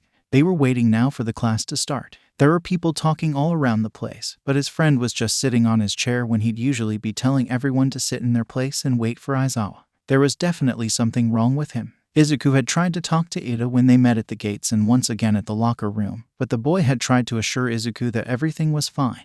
Bullshit. The news about Ingenium had been all around the place. It was not okay. Ida must have been feeling so bad about his brother, but he refused to make other people worry about it. About him. It left a bitter taste in Izuku's mouth. Good morning, Aizawa said, entering the room, free of the bandages he was using before. After the class greeted him, the hero started speaking once again. Today's class is going to be quite special. The whispers around the room made Izuku worry. Was there something he didn't know about? Some last-minute test or you're going to choose your hero name? The room bursted with happy screams and Izuku himself smiled. He had thought about Monoma's offer. It was a good name. Way better than what he would have chosen. While the teacher explained about internships, Izuku looked at Ida once again. He had a deep frown in his face, and his hands were closed into a fist. Izuku wasn't sure what to do about it. He didn't want to leave his friend on his own, but if he didn't want his help, it wasn't even like they knew each other that long, so it was comprehensible. These are the numbers of requests, Aizawa said with his usual tired voice. Usually they are better distributed, but, well, the numbers that appeared on the board made everyone gasp. Todoroki had a lot of requests, more than 4,000, which was a big contrast when compared to the next one, Takoyami, with almost 400. Izuku ran his eyes through the board and found his name. He had one request, but he had fought Todoroki. He won second place. Only one. Even Kacchan got one request. And he didn't even pass the cavalry battle. Was that because of his quirk? It was fair, honestly. Who would even want someone with a quirk that couldn't help in camp? It was only a week in the end, so yeah, it was understandable. It still sucked, though. Baby Nezu was wrong and he wasn't fit to be a hero. Anyways, Izuku still had someone. At least one person would accept him. That was a win in the end. It had to be. Red Riot, Ijiro said, making sure not to look directly at anyone. It was killing him to be there, to pretend he was proud to choose the name. It was much more than a tribute to his favorite hero, if he was being honest. It was how he felt inside ever since that happened. A turmoil of anger, sadness, despair, and a bit of hidden, almost untraceable, hope. It was fitting, but not for good reasons. He was still happy that was something he could control. Things seemed to be slipping away these days, so it was good to have something to anchor himself with. It was his hero name, and even if, in the end, things got worse, it was something no one could take from him. Once Midnight approved it, Ijiro went back to his seat. Good choice, man, Kaminari said, giving him pats on the shoulders. Yeah, good choice. Phantom Thief was Izuku's answer. It was more than just a suggestion of a friend. It was the first time Izuku actually felt like people cared for him, cared in a way that they gave up on something. For him, in his benefit. It would be rude of him not to accept it, and to be fair, during the last days, the name started to grow on Izuku. It was fitting, it was good, it made sense, and, in the end, it summarized what he wanted to become. For all of you who were not drafted, the list I'll pass contains the names of 40 agencies that are willing to accept interns. Each agency has its own specialty, so give your choice some real thought, was what Aizawa said after arriving in the class. Izuku watched as he handed, to the ones that were requested, their sheets with the names. It was something that was eating Izuku alive. Who would have chosen him? Who was the one that saw potential in him when others didn't? He had hung out with Monoma once or twice in the last few days, and he found out there were lots of agencies that had requested him. It was great, honestly. And his hero name was also amazing, Copycat. Genius. But, was it a bad thing? He also felt a bit jealous. Things had been perfect. He shouldn't feel bad. But he did. It was just frustration, Izuku thought. It would pass, and he wasn't even mad to anyone, so that was good. Besides, Hound Dog had told him that his feelings should be understood more than judged, and Izuku had done his research. It was normal. Jealousy, in the end, was when your brain thought someone got something you thought you deserved too. So yeah, it was logical. Izuku still felt bad, though. The moment he grabbed his sheet, Izuku's eyes searched for the name. He really hoped that wasn't a joke. Night Eye Agency was the name printed. It was too good to be true, right? All Might's former sidekick wanted him. It was almost like a dream. The weird feeling in his chest dissipated a little. Yeah, he hadn't had many requests, but the one he had was good. A top agency, to say the least. He couldn't wait to tell that to Mr. Shimura and Tsukauchi. When the first day of internship came, Aizawa had accompanied them to the train station, and everything was getting in the right way. But Izuku could see Ida's odd behavior. He no longer had the same look in his face, and the more Izuku waited to talk, the worse it got. At first, he thought it was just the way Ida chose to mourn what happened to his brother. Izuku felt bad for trying to get into their business. He knew how family situations were uncomfortable for other people to get into, and he didn't want to push him. But still, it was getting out of hand. Ida, he called. He heard what happened, obviously. Stain, the hero killer. He had killed so many others. It was luck that Ida's brother had been able to survive and just be paralyzed. He had no idea how hard it must have been for his friend to deal with it. But none of that information came from Ida himself. Just news on the TV. If it ever gets to be too much and you need to talk, just say something, okay? We're your friends. Izuku watched as his friend turned slowly, a sweet smile on his face. A smile that definitely didn't match the raging fire in his eyes. Sure, Izuku felt once more the bitter taste in his mouth. Murai Sasaki had lots of things to worry about right now, and it was definitely not amusing. He was glad he had been able to contact Toshinori again. He truly was. But the situation was far from pleasant. Not only that, but now he would have to babysit the boy. Nezu owed him big time. But, even though it wasn't the best scenario, Murai knew it was a good opportunity. He could use his power on the kid during the time they were together. Or try to. Mirai used his quirk a few times for periods longer than a day or two. Ever since he saw that in Toshinori's future, it had been hard, to say the least. If he only wasn't so scared to see it again, to feel death. A shiver rushed through his body. Stop thinking about it, damn it. The boys would arrive soon. Tagata was a promising young man. He had the same enthusiasm Toshinori had and amazing control of his quirk after the training they had had during the 6 last months of his second year. Truly perfect to inherit one for all. Mirai was happy that Toshinori was considering the possibility. He knew his friend secretly wanted Midoriya to inherit it by the way he spoke of the kid, but it just wasn't logical. And even if Toshinori was impulsive, Mirai knew how he respected one for all and its legacy. He would never do something so reckless. The man grabbed the file that had been sent to him by Nezu, the hero killer. Why would the principal want him to investigate it? Was his quirk even useful there? We are afraid there may be more attacks from Stain's part, Nezu said once Mirai called him and asked about it. There are always 4 victims in each city, and Ingenium was only the first. I want you to use your quirk to see if there will be any other attacks. I understand your concern, Nezu, Mirai snorted, but you can't change what happens. If someone is attacked, there's not much we can do to stop it. Oh, well, I know. It wasn't the answer Mirai was waiting for. It's a way to figure out where Stain is, or will be, in that case, even if we can't stop the next attack from happening. We can arrest him once we know where he will be. It's also a good idea to keep Midoriya far from your current work, if I am not mistaken. Mirai couldn't deny it. He had dived into research about the League of Villains and all for one since he was one of the only ones that knew about it. Midoriya being there could be a problem, especially since Bubble Girl could sometimes not be discreet enough, and since he couldn't explain exactly the seriousness of the situation. Well, in the end, it was a risk not worth taking. Nezu's idea worked. It was a good reason to go to Hasu. The knock on the door made Mirai end the call quickly, and then asked the boys to come in. One of them Mirai knew very well. Tagata's enthusiastic personality was contagious, but the other one, the boy had big widened eyes, almost like he was scared. He was tense, and was definitely bad at hiding it. That wouldn't do it. If he wanted to actually be a hero, he would have to be better at hiding things. And, since they would have a few days to get to know each other, Mirai could do his friend a favor and help the boy to reach his potential. He had been told he was good at it. Sir Night-Eye would have a lot of work to do with this one. Izuku was confused about them going to Hasu, but he wasn't going to complain. It didn't make much sense why Sir Night-Eye would want to take him and Tagata with him, since that meant more expenses. But it was a good experience Izuku would not waste. However, the longer he thought about that, a few things had gotten into his mind. He was going to Hasu. He was going to meet Tensei Ida. He had a quirk that allowed him to steal and give quirks. And they had a monster locked up in jail that had the perfect regeneration quirk. When the boy heard that Ida's brother had been injured so bad that he wouldn't be able to move, he wanted to be able to do something. He almost felt bad he couldn't remember the name of the girl that had saved him to ask her to heal the man. But he had another option. Izuku's voice was trembling when he asked to talk to Sir Night-Eye by himself. He was scary. Izuku had no idea how he and All Might got along since the number 1 was always smiling and had a good humor, but he wasn't going to ask that, of course. Sir, I was wondering, would it be possible to, why you let me take that in Namu's quirk so I can help Mr. Ingenium. Mirai watched as the kid blushed vigorously and avoided looking in his eyes. Even if Midoriya had a good heart, he needed to be more confident. It wasn't like Mirai would send him away even if it happened to be offensive. And the hero was sure that wasn't the case. Internships were a way to learn, for them to explore the possibilities. Midoriya was nothing like Tagata. Nezu and the others had warned him so Mirai wouldn't expect someone as extroverted as his pupil, but that was a lot of insecurities and anxieties that he would need to help the boy free himself from.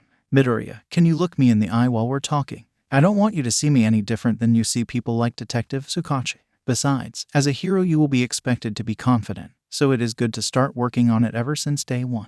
Oh, okay, the kid said, turning to face the hero, a small blush in his cheeks. Now you can explain it to me, calmly. I'm not here to judge you, I'm here to help. The relief in the boy's body was too obvious. His shoulders relaxed, his frown faded, almost like they never happened. Midoriya took a deep breath before speaking. I heard about Tensei Ida's injuries, you see, and I was thinking about it, and I may be able to help. The Namu that attacked the USJ had 2 quirks. One was shock absorption and the other regeneration. It was able to grow out an entire arm and leg, so it might be able to heal Ida's spine. But I would need you to approve it and talk to the people from the Hero Commission so we can do it. If you'd want to, of course. And I know I'm not licensed nor a doctor, but Ingenium is an amazing hero, and it would be awful for him to, retire. He seemed almost breathless by the end of it. Mirai was shocked. The kid really was smart. He had the true heart of a hero. Toshinori wasn't kidding. His desire to help. Oh, well, like that. It reminded him of All Might, doing what's right just for the sake of doing it. That wasn't something you saw every day, especially in such times where lots of heroes only looked for money, power, recognition. No, it was rare to find the spirit of a true hero. And Murai had 2 of those under his wing now. I'll call them right away. We'll leave as soon as the answer is given. Maybe being a babysitter wasn't that bad. Tenya knew it wasn't a good thing to do, but he just couldn't focus on what Manuel was saying. It was disrespectful, but he couldn't care less. His eyes rushed rapidly through the streets. Whenever they passed by an alley, Ida slowed his pace just a little so he could be positive there was nothing wrong. He wanted to find the bastard that hurt his brother. So bad. He wanted to hurt him. There was pure rage rushing through his body, and every second that passed, it worsened. Who gave that man the right to hurt Tensei? To almost kill him? Tenya had never felt such rage in his life. It was suffocating, despairing, horrible. He couldn't take it anymore. He was going to explode if he just sat still. I know it's boring, but it's necessary hero work, you know. Manuel's voice was relaxed as he walked through the streets waving towards some people that passed by. I know, but it's fine, really, Ida didn't lie. It was fine. Making sure he didn't waste energy fighting was good. And if he drank more orange juice than he usually did, he just really liked it. Tudai Garaki was tired of looking at a screen for that long. He read too many times the information about Izuku Midoriya's last hospital visit. The words were starting to mix together and, honestly, his eyes were not as good as they once were. It wasn't like the files would give him any information, but all for one expected him to keep looking into it. And Kyudai really didn't want to piss the man off. The moment someone knocked at his door, Kyudai closed the tabs and asked them to come in. He was waiting for a new intern today. Excuse me, are you Dr. Garaki? The girl asked with a small smile. Yes, I am.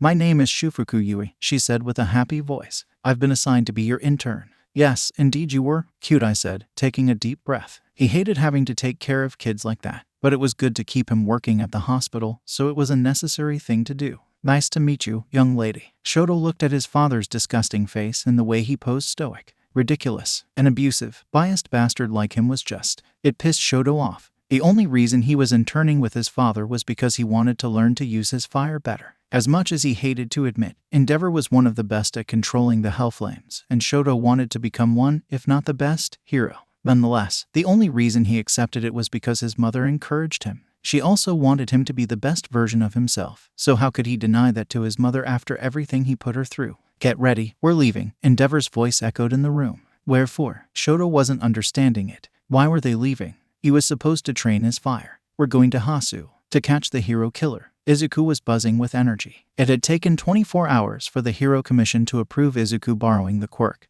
and he needed to return it as soon as their business in Hasu ended. The 2 days he spent at Night Eye's agency, he and Tagata had been patrolling alongside Bubble Girl. Sir had, for some reason, also dedicated moments to help Izuku improve his fighting by teaching new moves and making Tagata help him. It had been productive. He had been able to use the new version of his hero costume too, and it was amazing. But Izuku couldn't help but think about Ada. He was at Hasu. Was it possible that he would do something reckless? Ada was always so. Correct. He valued laws, he valued morals. But during the days that succeeded the festival he had been so different.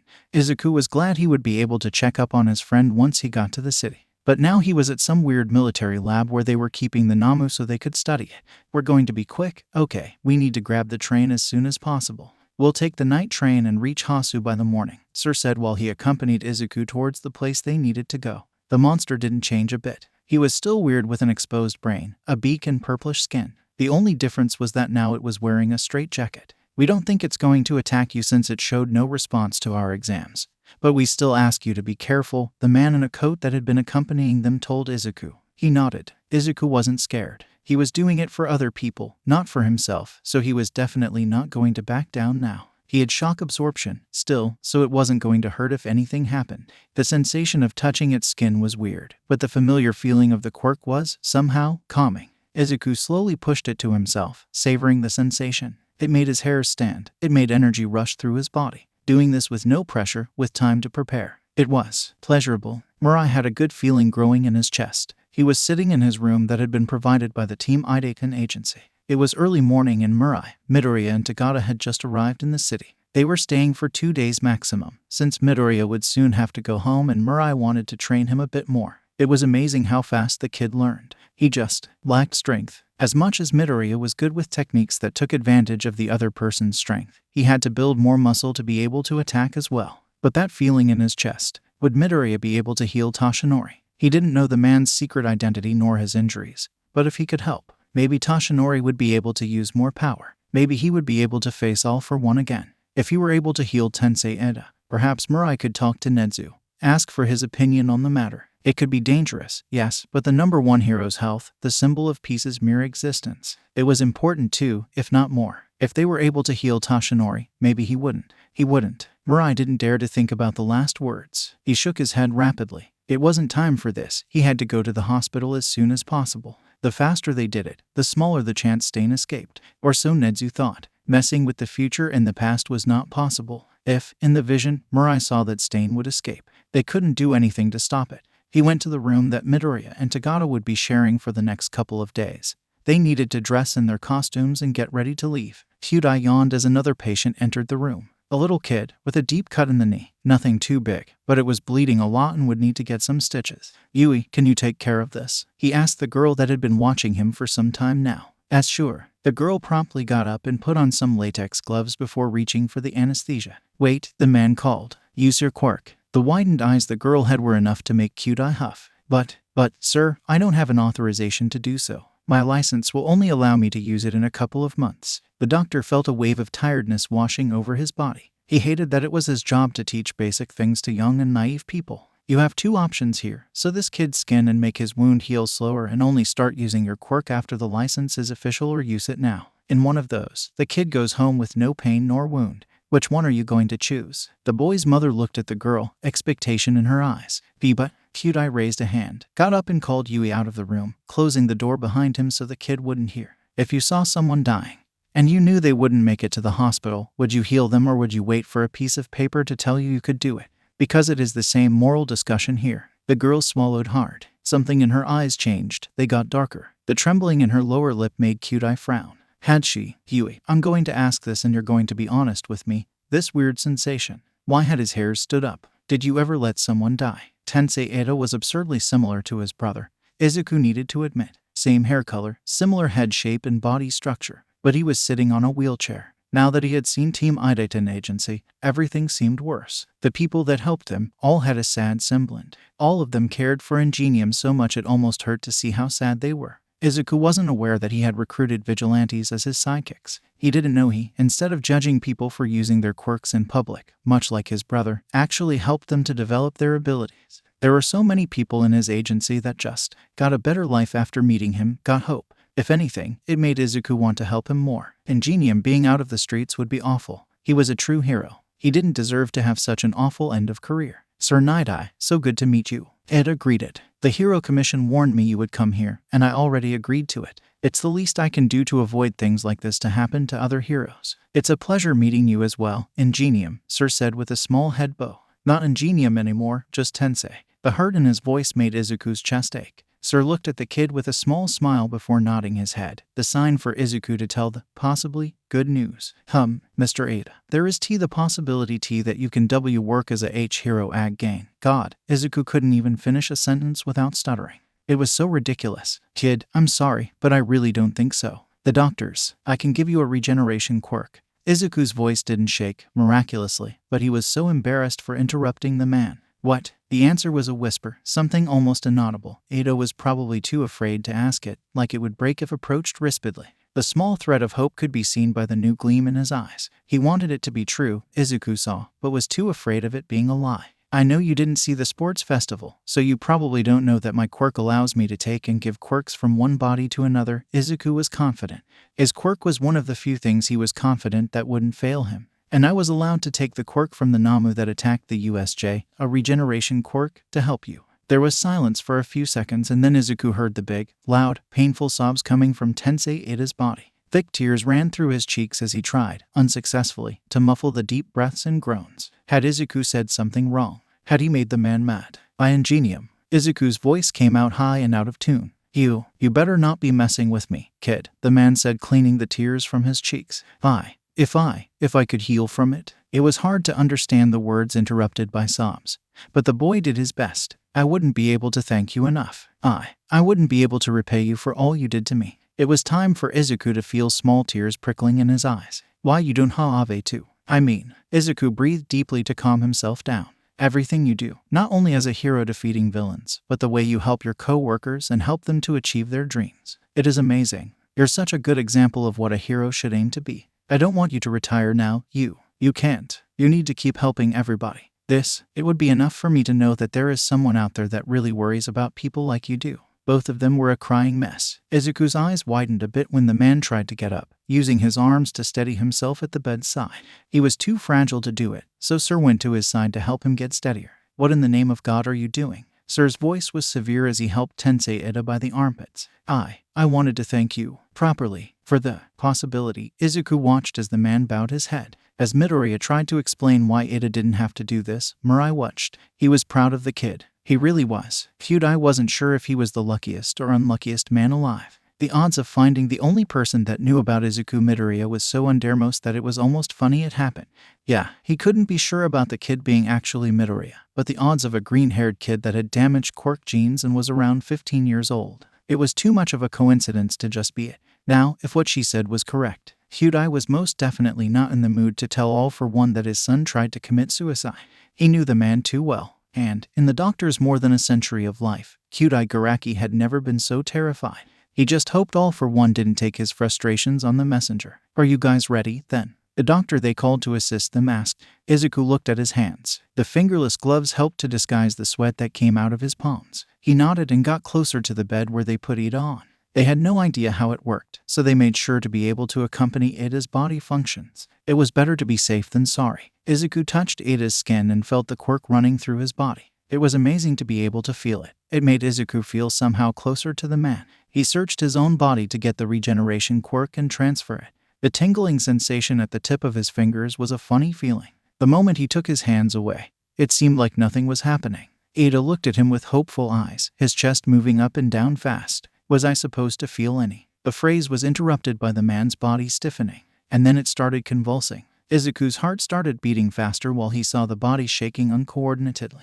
The doctor quickly called nurses and leaned the man on his sides. The drool running down his cheeks was more than enough to make Izuku paralyze. What was happening? Ida's heart rate was going up and up. It couldn't keep going like that. It would kill him. Shit, Sir exclaimed, making Izuku look at him with widened eyes. Midoriya, take it out. Now. The urgency in his voice made Izuku not think properly. He rushed through the staff members and touched Ida's skin, pulling the quirk as quickly as possible, making Ingenium's body stop suddenly and his eyes close. Izuku didn't even realize he was crying until Sir took him out of the trance he had been. Not able to look away from the body lying peacefully on the stretcher. When had he gotten out of the room? Was Ida dead? Had Izuku killed him? Izuku didn't even realize he had started hyperventilating.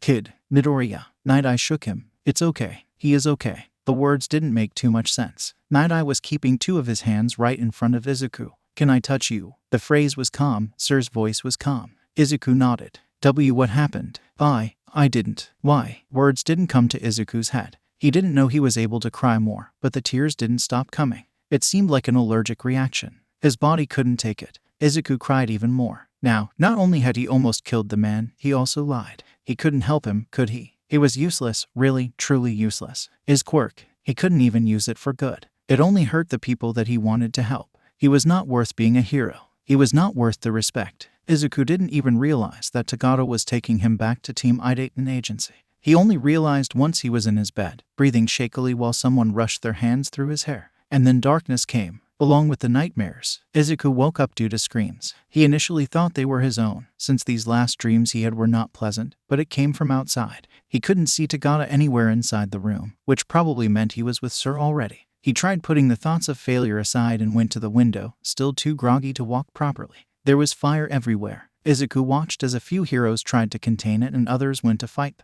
Were those Nomas? Izuku's chest started aching. What the fuck was happening here? As far as he was aware, the League of Villains wasn't working in Hasu.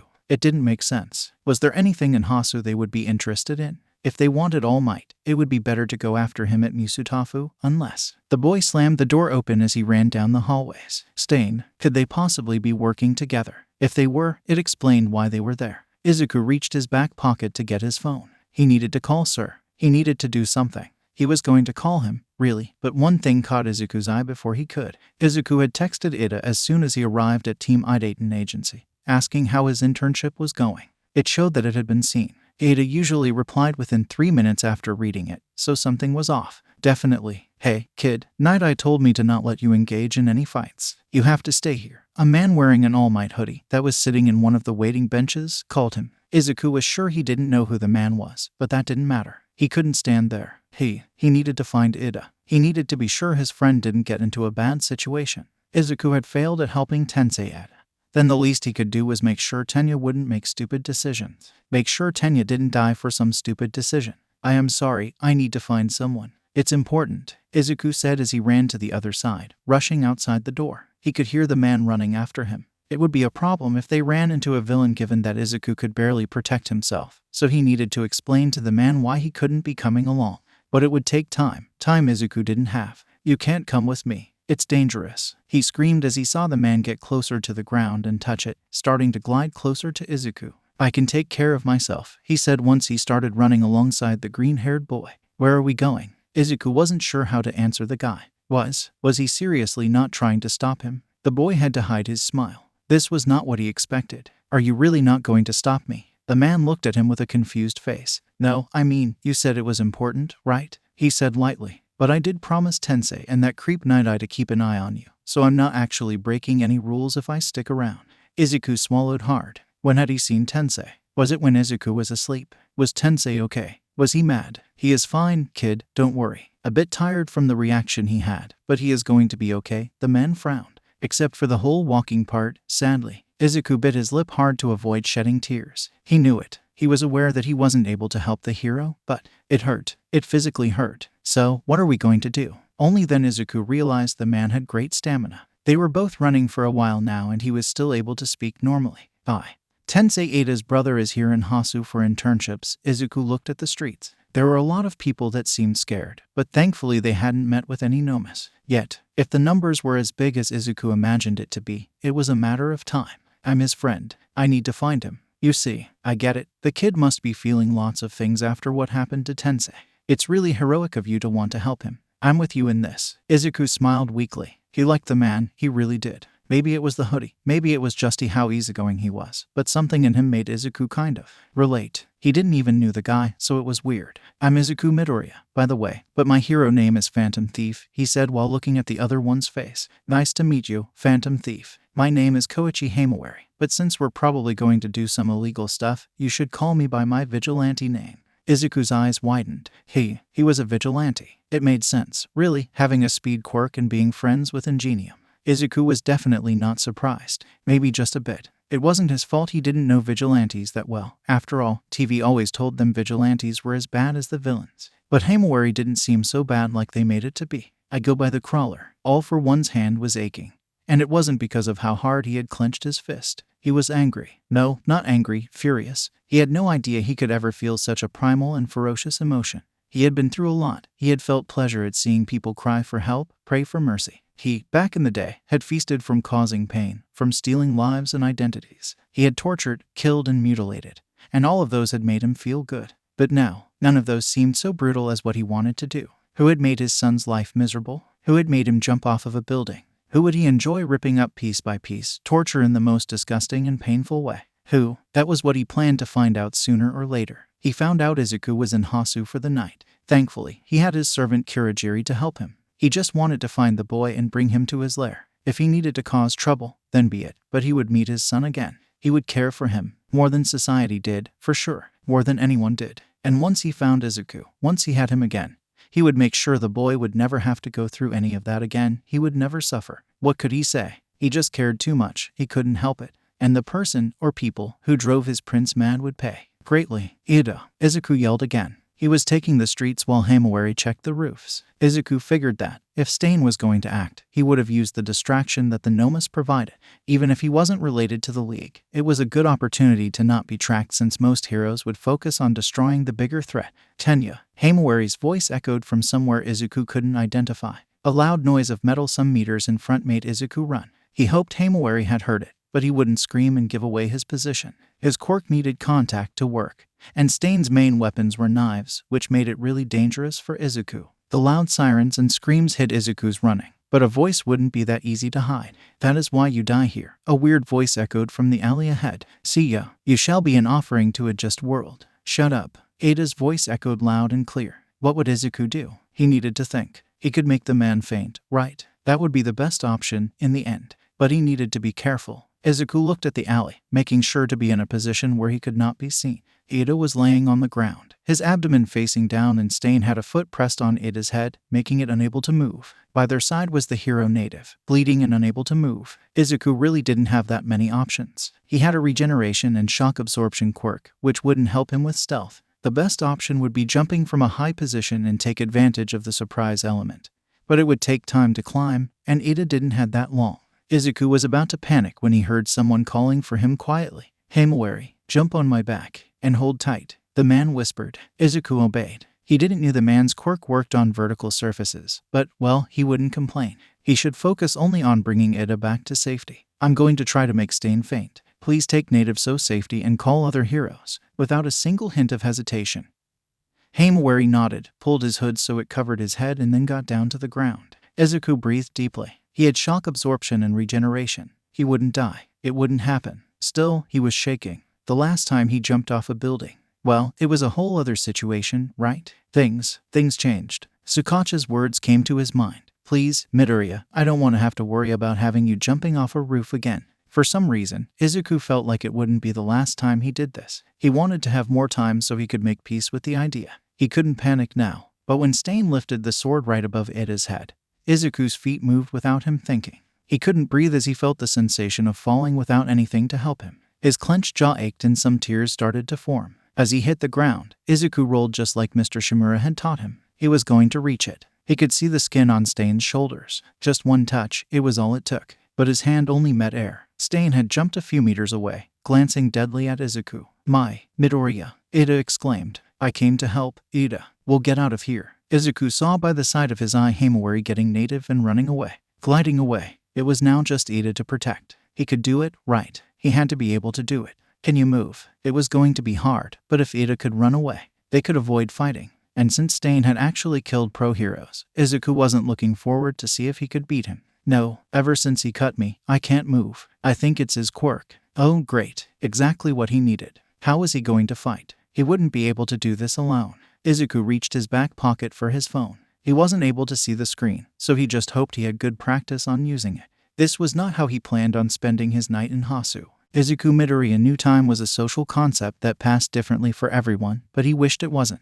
How long would it take to Himawari to come back? Well, it didn't even matter. His quirk wouldn't be useful against Stain. He couldn't let Stain get close to Ada because the boy couldn't defend himself. Izuku could only dodge since he had no strength to actually hit and damage the villain, and it was killing him. Someone must have seen his location by now, right? It couldn't possibly take that long. Midoriya, get out of here, this isn't your fight, Ada shouted, the feral expression in his face making it clear he was annoyed. What the hell are you talking about? Izuku muttered, frowning. Stain was looking at Izuku with a murderous expression. What was he going to do next? Izuku knew the man was fast. He had beaten Ingenium, which meant he was good at reading movements and dodging. Izuku was still learning how to fight properly, so he probably wouldn't be of much help. Where the hell was Himawari? Stop, Midoriya. This has nothing to do with you. Ada growled. Izuku had never seen his friend like that, so broken. It was killing him. He had to contain his will to punch Ada in the face for those words. Was he serious? He was part of a family of heroes and still managed to not understand what a hero's work was. Ada, if you say this again.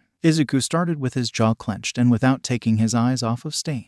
You can very well just get out of UA. Izuku was pissed. Why was Ada acting so petty? He had people that cared. Izuku had made it clear, hadn't he? Don't you remember All Might's classes? Giving help that's not asked for. That's what makes a true hero. The kid saw Stain's eyes shine with something he couldn't quite understand. A creepy smile forming on the villain's face. Izuku could barely see when the man started moving, taking a long blade to reach Izuku faster. It wasn't good. The alley was narrow and Izuku couldn't keep dodging from it once he hit the back of the alley. He also couldn't keep running since Stain could just give up and kill Ada before he came back, which left only one option, get closer. It was amazing how his body rejected the idea. Truly fascinating how survival instincts worked. The adrenaline in his body was making the movements sloppier and slower. But it was enough for him to avoid the blade, dodging downwards. If Izuku could make Stain fall and reach his shoulder, Izuku pulled one of the men's legs and it was enough to take him off balance, but not to make him fall. Izuku rushed to get some distance between him and the villain. The boy was panting and it was hard to focus on one thing. It was getting harder to think. He watched the man steady himself and bring the knife closer to his face. What the hell was he doing? And suddenly Izuku fell. He couldn't move. Had the man cut him? If he did, why was he paralyzed only? It didn't work by cutting someone, and it made so much more sense. A quirk wouldn't need an external apparat to activate, so it could only mean, you need to ingest the blood. It was barely a whisper, but the villain clearly heard. You lack power. The phrase made Izuku shrink. Yeah, he knew it. It was obvious. It was the bad thing about his quirk. He needed someone else's. But you have a good way of thinking and you are good at reading movements. The biggest quality, on the other hand, is that you act instead of talking. It's a good quality. It kept you alive today. Izuku saw the man getting closer to Ida. No, he needed to move. He couldn't let Stain kill Ida. He had already failed one of the brothers. It wasn't fair. Why couldn't he help anybody? Why was he so worthless? Useless? No, please. The despair in his voice was clear, making his voice crack. Stain took his sword up and prepared to lower it down. Izuku couldn't close his eyes, too scared that if he did it, somehow he would be more guilty. But the blade never reached Ida's flesh. A wall of fire was shot in the villain's direction, making him dodge to avoid being burned alive. So many interruptions. Izuku heard the man mutter, Midoriya. Todoroki had a tired look in his face. There were flames bursting from his left side, which meant he was using his quirk. Learn to write more specific directions. I was almost too late. Mirai was stressed. They had gone to Hasu to get away from any possible League of Villains information, and now they were in the middle of a massive attack coming from them. Mirio was fighting as well. The boy was focused on finding people that might need support, going through collapsed buildings and warning the heroes that could help them. Since his own quirk wouldn't be of any help, it would change soon. With one for all, he will be able to find and rescue those people easily and faster. Mirai himself was helping too. He let the Nomas to the stronger heroes and was now helping with evacuation. That was when he saw him. Himawari. What the hell was he doing there? Not only that, but why was he carrying an injured hero? And where was Midoriya? Hey, Himawari, come here, Mirai called, getting closer to the man. Thank God I found you. Phantom Thief needs help. Someone that's good with close combat and can dodge knives would be the best option. I also need to take this man to the hospital. Mirai wanted to punch something. How hard could following the rules be? He just wanted Midoriya to stay at Team Idaten, not get in trouble and wait. But of course the boy couldn't keep quiet. Nezu would have to work on that once the kid got back to school. Just then Mirio appeared by his side. Hey, sir, what's going on? He asked Mirai. Do you need me to take this man to the hospital? Himawari was already giving native to Mirio, but Mirai stopped them. Lemillion, go with Himawari. Your quirk will be more useful there. I'll take this man to the hospital. Prioritize saving Midoriya over arresting the villain. The man wearing an All Might hoodie called. Not only Midoriya, but Tensei's brother is also there. Midoriya wanted to find him because, well, long story short, Midoriya is facing Stain and Ida is injured. Fuck. One day. He couldn't have one day where stupid people didn't do stupid shit. It pissed Mirai off. Lemillion, go. Quickly, I'll use my quirk to see the path you will take so I can join you later, he said, touching Mirio's forehead and looking at his eyes for a few seconds. As both of the men started running, Mirai paid attention as the scenes rushed in his mind.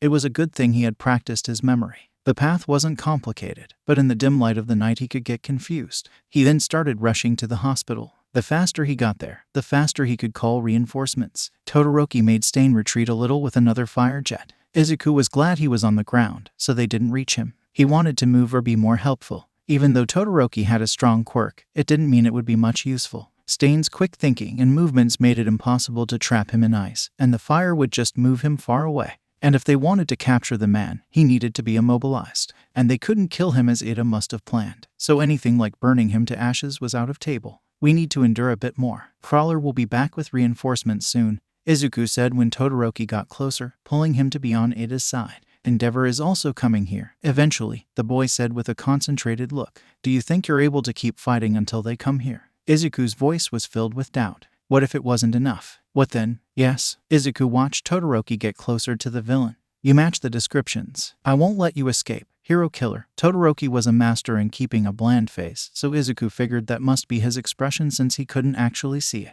Don't let him cut you. Izuku spoke. If he licks your blood, you'll get paralyzed. I see. The blades are justified, then. If I keep attacking from. Both the boys watched as a knife rushed through the air, opening a small cut on Todoroki's left cheek. That was definitely not ideal. Izuku watched as the villain checked the knife on the ground, checking the possible paths and grinning. This wasn't good. He just hoped Todoroki was able to keep the villain away from him or the knife until Crawler came back to the alley. Tamura looked at the chaos unfolding right in front of him. This was beautiful. He knew Sensei wanted him to bring Midoriya. He hadn't explained why, but Tamura only figured they must be related. Would it mean Sensei would abandon him? Of course he wouldn't. Sensei was the only one that helped him. He had taught Tamura everything. He wouldn't abandon him for a wannabe hero. Right. He watched as one of the Nomas got closer. His brain couldn't function properly, but he could follow orders. He pulled the picture of the green boy from his pocket and showed it to the creature. He had to search and bring the kid back as Sensei had instructed. And if Tamura had sent the most dangerous one, well, the kid had shock absorption in the end, hadn't he? Izuku watched as the hero killer kept dodging from Todoroki's attacks. It wasn't good. If Todoroki kept using his powers that much, he would soon run out of stamina. It was so ridiculous. Izuku wanted to do more. He glanced at Ida. His friend had a painful expression and his face was filled with disgust. Why was he so against it? Was it really that hard to accept help? It kind of reminded Izuku of Kacchan. They were friends. It meant they were supposed to trust each other. Izuku just wanted Ida to believe he could trust him. He shouldn't have to bear all of this alone. But that was what happened. And look what it led to. Both of them were about to die. And the worst part, Izuku wasn't even surprised. People didn't actually like him anyway. They could pretend as much as they wanted, but no one ever liked him. The only difference is that in UA, they had to hide it due to the not tolerating bullying policy. He knew it. So why did it hurt so bad? Just like that day on the river. He rushed to save his friend, and he didn't want him to. Izuku's thoughts stopped when the hero killer rushed to the top of a building. Todoroki hadn't seen it. The fire he was releasing blocked his vision. The green-haired boy screamed to his friend, but it didn't work. The noise coming from the fire muffled everything. And Todoroki wasn't that close. It couldn't be it. Everything happened as if it was in slow motion. Izuku saw Himawari gliding between Ida and him. The moment Stain jumped, Crawler had already caught Todoroki, taking him far from the spot where the villain was going to land. Then, from the ground, Tagata emerged, punching Stain where his nose was supposed to be. Izuku felt a wave of relief wash over him. He definitely wasn't looking forward to feeling like this again. It was exhausting. Once he got to his room, he would sleep so heavily it would be impossible to wake him up. He heard Tagata screaming power, and somehow it eased his mind. Lemillion was a good fighter, and his quirk, it was perfect since that way Stain wouldn't be able to cut him. Izuku didn't hold back the tears of relief that ran down his cheeks. This was a lot of emotions in a small period, and Izuku knew how tiring it would be. Himawari approached him carefully, getting ready to take Izuku somewhere safe. No, take Ida first. He is more injured than I am. His voice came weak with relief, but Himawari nodded to make it clear that he had understood. But the moment he touched Ida, the boy growled, asking him to stop. Please, the boy cried. I can't let anybody else get hurt because of me. Izuku clenched his jaw, feeling his hands close into fists. Wait, his hands. They were moving. His body was weak, but he could feel it and move it again. Every second that passed making the accuracy of his movements increase. Izuku could move. But why was Ida not moving yet if he had been paralyzed before? Tagata was still fighting the hero killer and winning. He hadn't received even one cut, and Stain was clearly injured from the punches. How long would it take for Tagata to get tired? Ida couldn't move, so it meant there was a difference between him and Izuku. There could only be two things: the amount of blood he ingested or the blood type. Either way, it didn't help Izuku get rid of the effects. Todoroki was now next to them. He had a tired expression on his face and fists clenched. Izuku watched as he looked down the road. Endeavor should have sent reinforcements by now. Murai was glad to see that natives' injuries weren't dangerous. Everything was already a chaos, which meant that they would need the hospital working to help as many people as necessary. The more with small wounds the better. He should be heading towards the kids now, but he wasn't going to go there alone. Not with Stain there. He needed as much power as possible. They weren't dealing with some small villain. No, the man had already killed dozens of pros. Murai dodged as a Namu fell, its head carbonized and fuming. Endeavor, even though he wasn't the most charismatic hero, he was the number 2 for a reason. But, knowing his temper, Murai doubted that just asking for help would do much. He just had to be thankful for the man's greediness. Izuku saw Tagata's movements slowing down. He didn't know how Stain was still standing, but he was. Tagata's quirk was complex. It required concentration, something that adrenaline didn't actually help with. And then it happened. A small cut on Tagata's left arm. Unnoticeable, almost, but enough for Stain to paralyze the hero. The villain's face was dripping blood, tinting everything crimson. Only the villain's eyes were clear, shining with feral hate. You have quite a group of friends, Ingenium, Stain mocked. But they are not enough. Todoroki sent another wave of fire. Izuku started walking towards a building, ready to climb it so he could get some advantage, but Ida's words stopped him. Why? Both of you, just stop it. His voice was cracking. I've inherited my brother's name. I have to do this. He's mine too. Inherited his name. That's weird, Todoroki said without taking his eyes from the villain standing a few meters away. Izuku hadn't seen when it happened, but Crawler had already rescued Lemillion, and they were a few meters back, closer to the street. Todoroki shot more fire to prevent the villain from moving. Because the Ingenium I know never made faces like that. Todoroki complimented, and Izuku saw Ida's expression change from hate to shock. Guess your family's also got a dark side to it. Todoroki. Izuku wasn't sure why the boy was saying things like that. It wasn't helping. Midoriya, get up. Once you have a good position, I can create some walls to block his movements in view. Do you think that, if I distract him, you would be able to make him faint? Izuku nodded and started crawling, only to be stopped by Himawari, who offered to give him a ride. Izuku was about to get up when Ida spoke again. Stop it. I can't take it. His voice was deep. Hurt. If you want to stop this, then stand up and do something. Todoroki growled, his face twisting with impatience. Izuku got to the top of the building and started analyzing the possibilities. If he could get its stains back without the villain realizing, it would be easy. He was sure Himawari would help, but still, everything seemed so surreal. I'll keep gliding on the roofs to draw attention, Crawler said. I think we can beat him if we work together. Right, thank you, Izuku agreed, glancing at his friends. You should never forget who you want to become, were Todoroki's last words before Stain started running, making it too late for Todoroki to be able to control his flames enough to avoid hurting or killing the hero killer. Everything happened too fast. Ida got up and ran towards the villain, using his reciprocal burst to kick Stain's face. The villain flew to the end of the alley, hitting the back walls hard. He was clearly dizzy by the way his head moved. This had nothing to do with you guys. I'm so sorry, Ida said, looking down. Not that again, was what Izuku thought, but Ida's next words were enough to make the boy's worries go away. That's why I swear I won't let any of you guys lose more blood here. Stain was right. I have no right to call myself a hero, not yet, but I won't let him break me. If I let, then it means Ingenium's really dead. Izuku felt pride grow in his chest. He was so glad his friend understood it. He felt bad for not being able to help Tensei Ida, but he could help Tenya, and that made things easier to endure. Todoroki, freeze my legs without blocking the exhaust pipes. If I can kick Stain again, then Midoriya will be able to make him faint. Izuku grinned. That was more like it. Stain was already weaker due to the beating Tagada provided, so the chances of things ending up in a good way were high. Izuku waited for Ida to start running so he could go right behind him. It was easy. Ida's legs hit the man's sides, making him cough more blood than he already had. The opening was there. Izuku got closer as Ida held the villain by the collar, making him unable to move. It was quick. Izuku took and gave the quirk back, making the villain's body collapse. It was over. Finally, Izuku laughed. He wasn't sure why it came out like that, but it was both from relief and fear. He had been so scared. It had been awful, but everything worked out fine. He had no injuries due to the regeneration quirk, and Todoroki himself had only a small cut on the cheek. Ida was the one with more injuries. Honestly, Ida started laughing too, but tears were also streaming down his cheeks. Things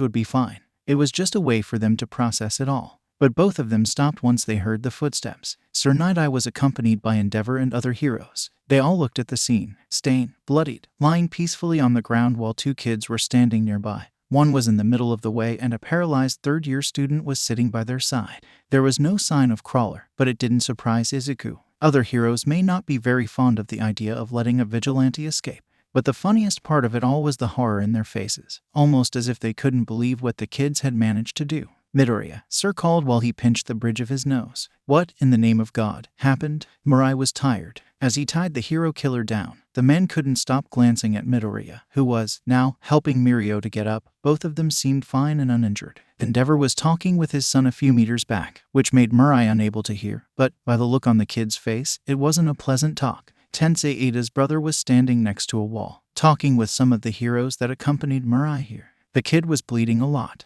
He had a pained expression and clearly needed medical attention. The hero killer, on the other hand, was still passed out. He had a lot of blood mixed with the crimson clothes, and something was definitely wrong inside of him if the amount of blood spread on his face was any indication. Not only that, but the fact that his nose didn't exist was creepy. They had to take him to the police station so he could be properly treated. Night-Eye, we're going to take Ida to the hospital. Do you think you can handle the situation? A female hero Mirai hadn't been able to get the name asked. There were, counting himself and Endeavor, 8 heroes at the alley. With Stain already immobilized, things should remain calm, so Mirai nodded and watched the woman and another hero help Ida walk back to the hospital. He hoped everything would end up fine. The weaker of us will be called. Mirai turned to see the previously asleep man mumble things. What the hell was he talking about? "Well, then I guess you're the weakest," was all Sir answered. This man was crazy. He knew that Stain was previously a vigilante and that it escalated to him crossing the line by killing heroes. Mirai didn't support vigilantes, but he understood their mentality. This man, what could possibly have made him stop acting to save people and start killing the ones that were supposed to protect them?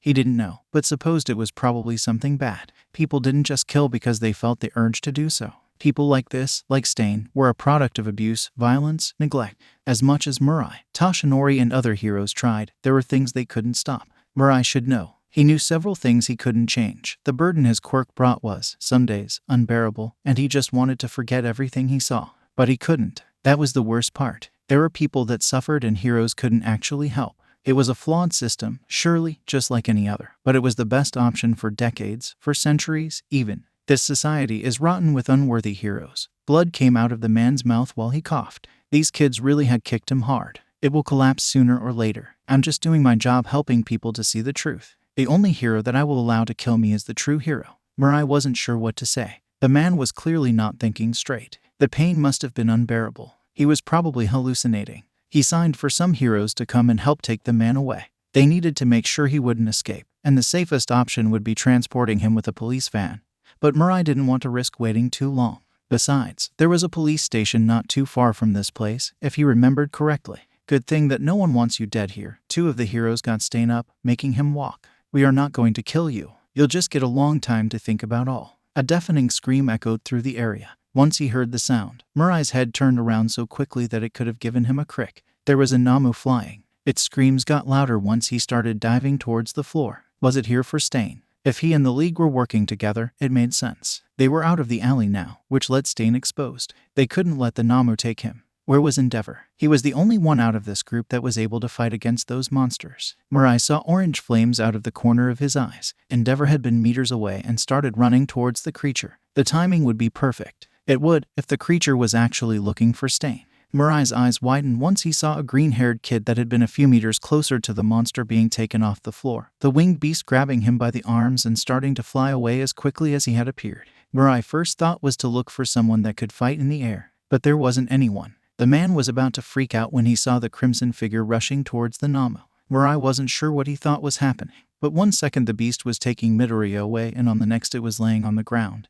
Its brain cut open in half while Stain standed on top of it and the kid. How had he even gotten rid of the ropes? They checked for knives and seized lots of those. How had he been able to hide even more? Endeavor, the villain called. His voice was deep and raspy, filled with hate and was then disgust. Stain's face was completely covered with blood when his mask fell. The vision was disturbing, to say the least. The nose had definitely been cut and hadn't received the proper treatment, but the blood made it even more terrifying. "Hero killer," Endeavor replied, running towards the man. "You fake." The shock was enough to make everyone freeze, like his words carried some sort of venom. "I have to fix this. Even if I have to stain myself with blood, I'll do it." Mirai watched as Mirio started walking back. The kid needed to get out of sight. If Mirio could use permeation to get behind the villain, it would be perfect. Stain was too stunned to notice. If it means bringing back the meaning of a hero, then come, try me. You fakes. The only one allowed to kill me is All Might, the true hero. Mirai was ready to fight. He had his weights in hand and started concentrating on the man's movements. But suddenly the villain stopped. He just stood there, his eyeballs only showing the white, his muscles stiff. "What the hell? This guy," Endeavor muttered. "He's out cold." Other whispers filled the street as they tried to understand what had happened.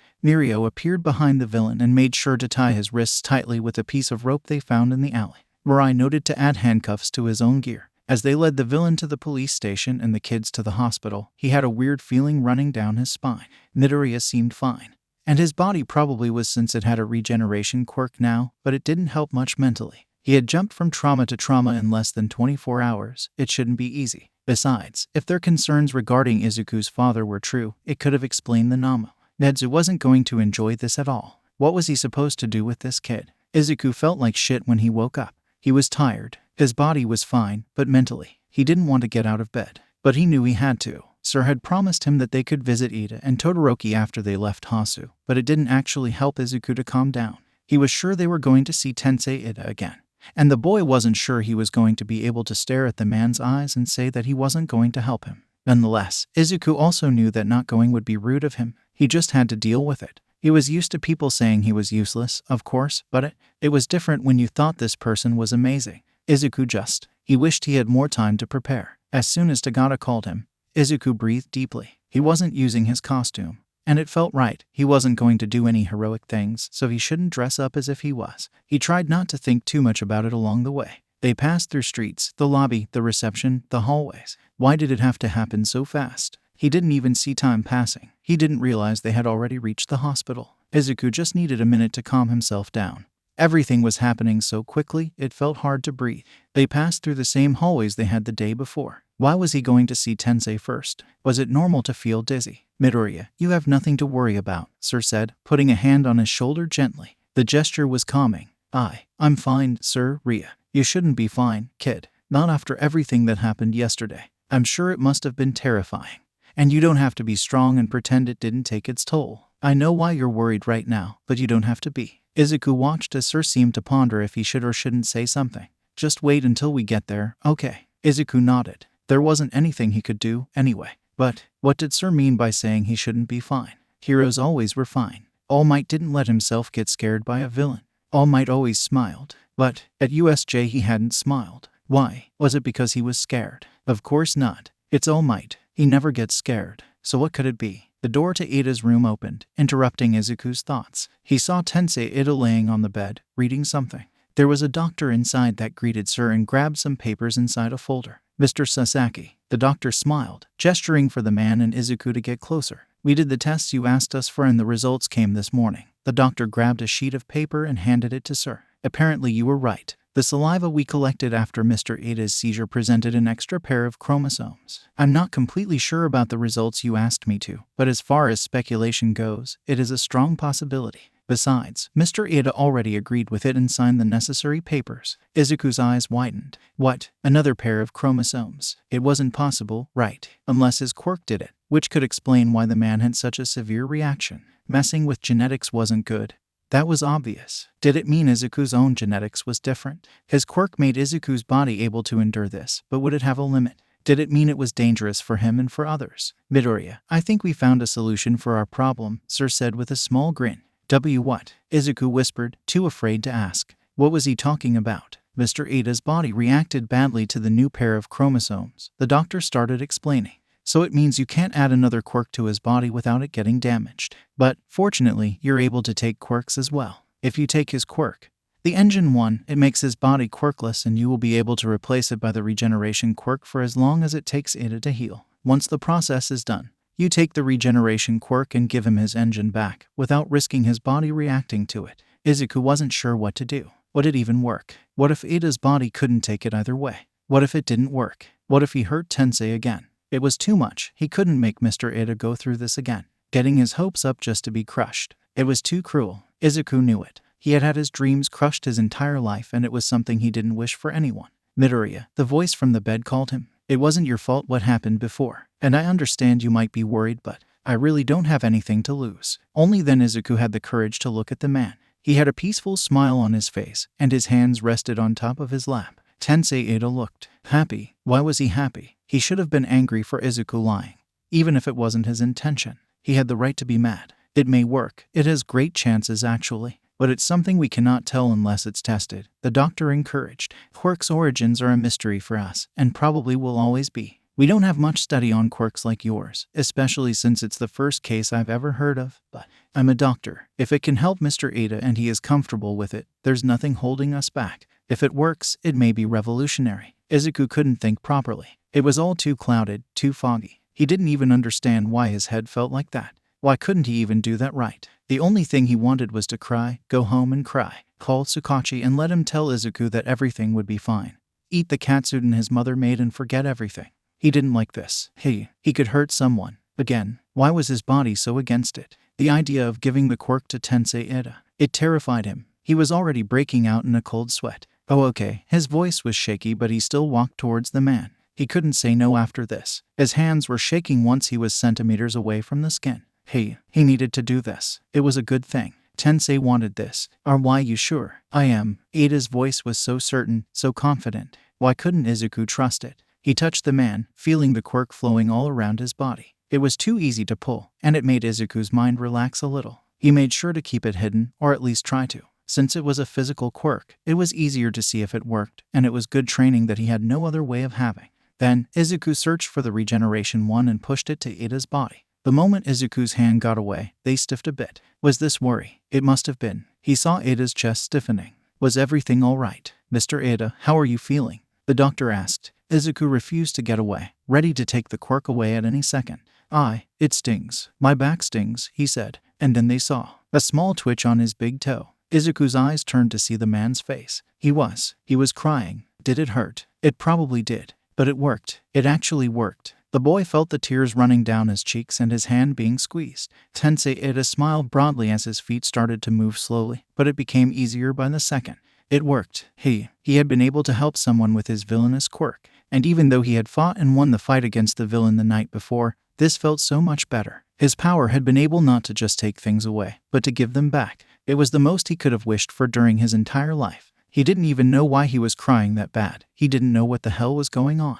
But one thing was certain. It was the first time he actually felt like a hero. Even though Izuku wouldn't get the credit for beating Stain up, he was glad Tagata had been there. The police officer had come to talk to him, Ada and Todoroki, before they left. It was a simple choice to make. Claim they were the ones that took Stain out and deal with the consequences that might get in their way to get a license in the future, or let other heroes take the credit.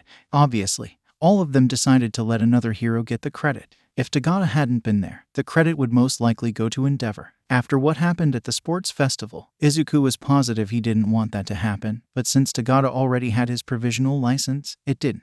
It hadn't been good to know Ida's hand had been injured. Izuku offered to heal him, but the boy denied, a way to remember his recklessness. Ida also said that he would accept the help once he was worthy of being called a hero. Inspiring. But Izuku couldn't see reasons for such behavior. Once Ida heard what had happened to Tensei, it had been emotional to say the least. Izuku hadn't been able to leave the hospital without several thanks. Not only from Tenya, but from his parents and brother as well. It felt good to be useful, it really did, but they didn't have to thank Izuku. It was just him trying to be the best hero he could. It was literally going to be his job, sooner or later. Izuku let his mind wander once he got on the train. It was calm, soothing. He was sitting by Tagata's side, and the older one was talking about the times he hadn't much control over his quirk and got into weird situations. The green-haired's body was heavy. The steadiness of the vehicle made it hard to stay awake. Why was he so tired? He had slept a lot the night before, so it didn't make sense. Izuku didn't really realize when his eyes closed. The only hint he was sleeping was the bloodshot red eyes that glowed in front of him.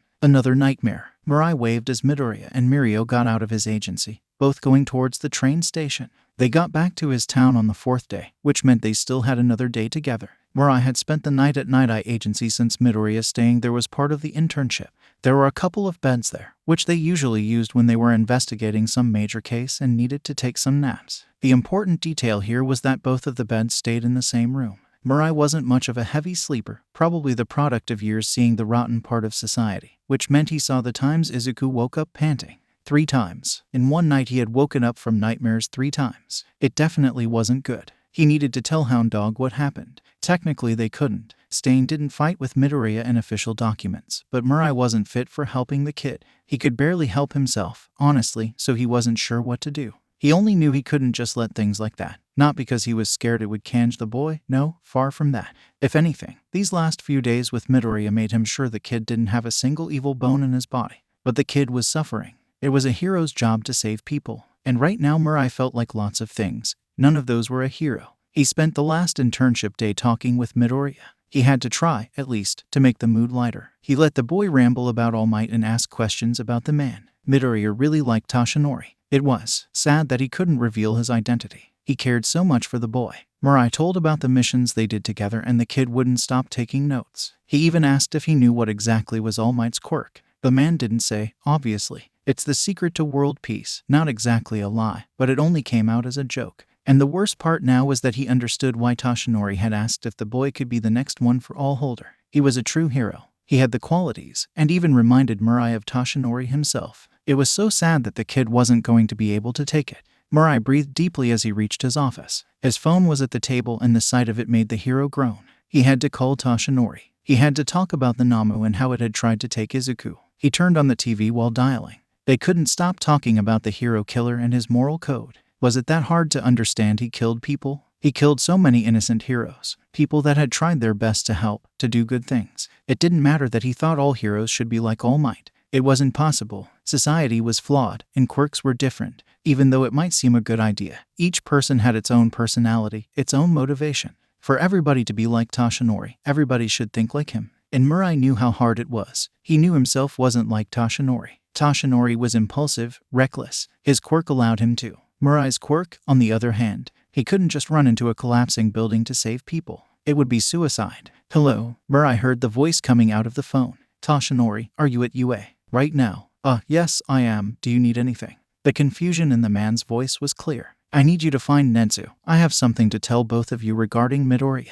Okay, give me a minute. The silence was uncomfortable. Mirai could practically hear Toshinori's concern. A door closed and the voice reappeared. You're on speaker now. Good. Mirai really wasn't looking forward to the headache it was going to give him. I'm sure you, Nezu, are aware of what actually happened at Hasu. Indeed I am, the principal replied. Quite impressive, may I say, how 3 kids were able to take down an S-ranked villain. Toshinori coughed loudly, a shocked gasp escaping from his mouth. When were you planning on telling me that? Toshinori's voice was muffled, probably by some cloth. He really should get that checked, it wasn't normal. Oh, I guess I forgot, Nezu said excitedly. He would figure it out sooner or later. Mirai cleared his throat before continuing. Yes, impressive. But they had a little help from Tagata and a vigilante. That's not why I called. The silence was enough to make Mirai continue. Once the fight ended, a Namu came towards us. Firstly, we thought it was after Stain, possibly because the League had joined forces with the hero killer. But that wasn't what happened. The man pinched the bridge of his nose, getting ready for his friend's frantic questions that were to come. It was after Midoriya. Oh my, was Nezu's reaction while Toshinori mumbled lots of stuff that Mirai couldn't understand.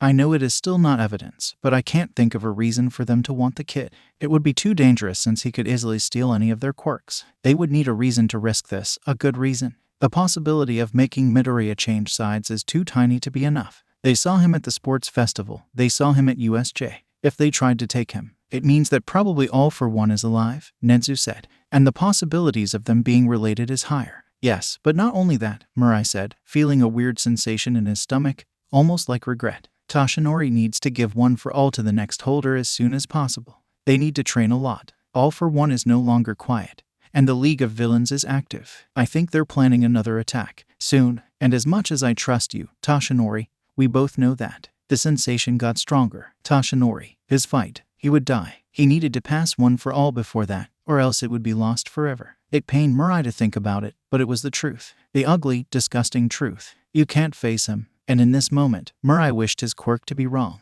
Tamura looked at the screen. The words audio only stamped, as he waited for Sensei's answer. They weren't able to get Izuku Midoriya back, and Sensei wasn't happy about it. Tamura, yes, Sensei. It's normal to fail. We learn from our mistakes and, in the end, they're what makes us stronger. Tamura noted. He knew Sensei could see him. We won't fail next time, I'm sure you understand it. He did. Sensei angry. It wasn't a good thing. But still, the idea of kidnapping that brat didn't please Tamura. But he owed it to Sensei. He had seen Tamura when no one else had. He had trusted him, given him his name. He had loved Tamura when his own parents hadn't. So he would do it. He would do it for Sensei. The next time the League met with Izuku Midoriya, they would be strong enough. Izuku opened the door to see Tsukauchi smiling at him. The man kept one hand behind his back and had a grin on his face. Hey, kid, how are you feeling today? The detective sounded amused. I'm okay, I guess, Izuku said. He kind of wished Tsukauchi didn't have a lie detector as a quirk. He didn't want the man to worry. It had been bothersome to have nightmares. He always woke up with his head aching furiously, and it would take some time to pass. Whenever these came, there would also be some annoying thoughts. You are not fit to be a hero. He wasn't able to defeat Stain by himself, and honestly might have caused even more problems to Todoroki, Tagata, and Himawari. But he had helped Tensei and Tenya Ida, and Native, even. Maybe you could give up. Search for other options. It was ridiculous. It was disgusting. And the worst part was that he didn't even know where those came from. He had been happy that he could help. He had enjoyed the feeling of taking Stain down. Yeah, it was scary, but he saved a life. He, for God's sake, had fought against the hero killer and won. Why was his mind reacting like this? Probably from the nightmares. Mr. Shimura apologizes for not being able to come. He had a few matters to take care of, but he promised he would come to see you as soon as he's free. Tsukauchi smiled and handed the kid what he had been keeping behind himself. It was a box. It was decorated with wrapping paper and a bow, almost like a gift. But it's not my birthday. I don't understand. Well, Izuku looked at the man with widened eyes. I heard about some strange things that happened in Hasu. You know, weird city. In the middle of the chaos they probably couldn't see properly. I heard the alley that they captured Stain had been really dark. Izuku couldn't hold back his grin. It was. Why was he feeling like crying? Tsukauchi knew what he had done, and somehow was proud of him. Thank you, Tsukauchi. He smiled broadly, glancing slightly at his mother, who had been close enough to hear. But why, you know? Tagata was the one that made all the hard work. I just helped to get the man to the police station. I swear, Izuku, after I heard what happened in Hasu, your mother can't take this, you know. Inko's voice was shaky. Izuku knew how his mother was sensitive to these matters. Sorry, Mom. You really shouldn't be, kid. You helped Mr. Ida to be able to be a hero again. It was truly amazing. You're going to become an amazing hero. Now, it's rude not to appreciate the gift, so open it. As sorry, Izuku mumbled, unwrapping a little bit too fast to be considered polite. His eyes widened even more once he saw what it was. A limited edition All Might figurine with the Bronze Era costume. It was so expensive and hard to find since it was made before he was even born. Izuku himself was searching for ages. There was barely any offer online and he couldn't find anything for a reasonable price, which meant he couldn't exactly buy it with the money he had. But this, it was even on its original box. He couldn't accept it. Tsukauchi, sir, I can't take it. But he wanted so bad. Nonsense. It didn't cost a penny. It's not my present, to be fair. Mr. Shimura was the one that asked me to give it to you. But he works as an analyst. Doesn't he like this? Doesn't he want this? Izuku was trying to be polite, but he couldn't mask the gleam in his eyes. He had wanted this for so long. Mr. Shimura said that, if you asked this, it was to tell that it belongs to a true hero, so I think it's best for you to accept it already. Izuku cried. But it wasn't because of the gift. He had so many people that cared for him. He had never in his entire life thought that this would happen. He was so blessed, as much as Toshinori wanted to see Midoriya and congratulate him for the good work, he couldn't. Not yet. Nezu had called young Tagata's house and asked for the boy to go to school the next morning, even though there were no classes. It would be safer to speak about those matters at an empty school. As the boy entered the room, All Might greeted him. Young Tagata, I see that you're all right after facing the hero killer. It's good to know. Thank you, sir. The boy had a determined expression and a bright smile in his face. But I must say that I'm a bit confused about you calling me here today. Has anything happened? Toshinori smiled. Young Tagata was a good boy. He had a bright future ahead of himself, for sure. No, my boy, not at all. I called you here today because I wanted to make you an offer. It's quite a long story, so please take a seat. Izuku asked for Tsukauchi to sit at the table while he helped his mother to set it for lunch. They had spent quite a while conversing about what had happened during the internship, and the detective had actually seemed interested. He even smiled when Izuku started rambling about Sir and All Might, patient as always. It felt good. Not only that, but while the detective went to the bathroom, Izuku took the opportunity to check his phone, thing he had forgotten to do after waking up, and saw a few messages. Uraraka had asked if it had been scary. Ida sent a message about Tensei after Izuku asked if everything was okay. Even Monoma sent him a message, which Izuku supposed could have been insulting if he hadn't actually seen Monoma's softer side. Something about Classa being a ridiculous beacon for danger, but it had a hint of worry in the end. It was weird. Izuku wasn't used to getting any messages on his phone. In middle school, the only person that texted him was his mother and one or other occasional bully. Seeing these messages made him feel happy. Everything was so perfect. In such a small period of time his life had changed completely. It was amazing. Amazing what a quirk could do to someone. So, Midoriya, the other reason I came here was because of that regeneration quirk you have. Izuku froze. He was supposed to return it after Hasu, and he had forgotten. He and Naida had forgotten. Or, at least, Sir hadn't talked about it with Izuku. Shit, the Hero Commission shouldn't be happy about it. Damn it, he needed to apologize. For an aspiring hero, having the commission not liking nor trusting him wouldn't be good. I'm so sorry. I forgot to give it back. What? The confusion in Tsukauchi's eyes made Izuku confused too. They said I had to give it back after returning from Hasu, Izuku blurted.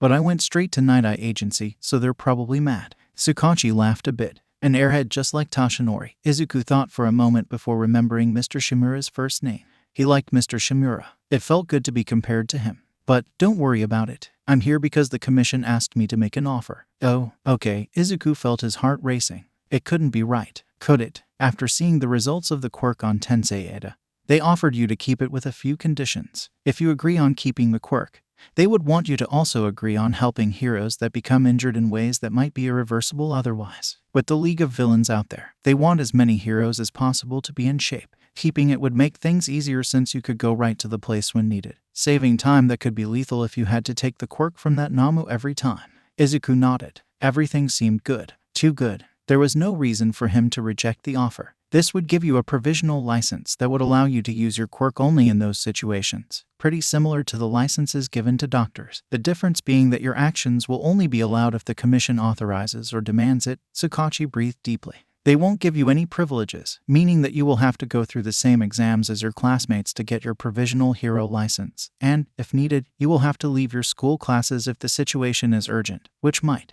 I accept it, Izuku blurted without a doubt. I accept it fully. Even if he was called during classes, it didn't matter. He would save people. He would actually be able to do what he had done to Tensei and to others. It would be amazing. Are you sure, baby? His mother's voice called. It's a lot of responsibility for a boy your age. I'm sure, Mom. Izuku smiled, determination stamped on his face. I want to be a hero. I want to be the best hero I can. If this makes me able to help people, I accept it. I can ask my classmates for notes if I miss any classes. I can study even harder than I do now. I won't let this stop me from doing what's best for others. The watery eyes of his mother made Izuku's chest fill with pride. Great, then. I'll tell them as soon as I leave, Tsukauchi said, turning to face the food. But, before starting to serve himself, he looked back at Izuku and patted his shoulders. I knew you would say yes. You make me very proud. Izuku felt his stomach heat up, and he was sure if it was from the food. Mirio felt his fingers cold. If everything he had heard for the past minutes was true, he didn't even know what to think. A power that had been passed through generations, destined to defeat its creator. Him being offered this power. It was surreal. Yeah, he was part of the Big Three, but things didn't happen like that, did they? He hadn't actually done anything to deserve this power. He didn't even defeat a villain, needing 3 first years to do it for him. He wasn't worthy. I'm sorry, All Might, but why me? I'm sure Sir told you about what actually happened at Hasu.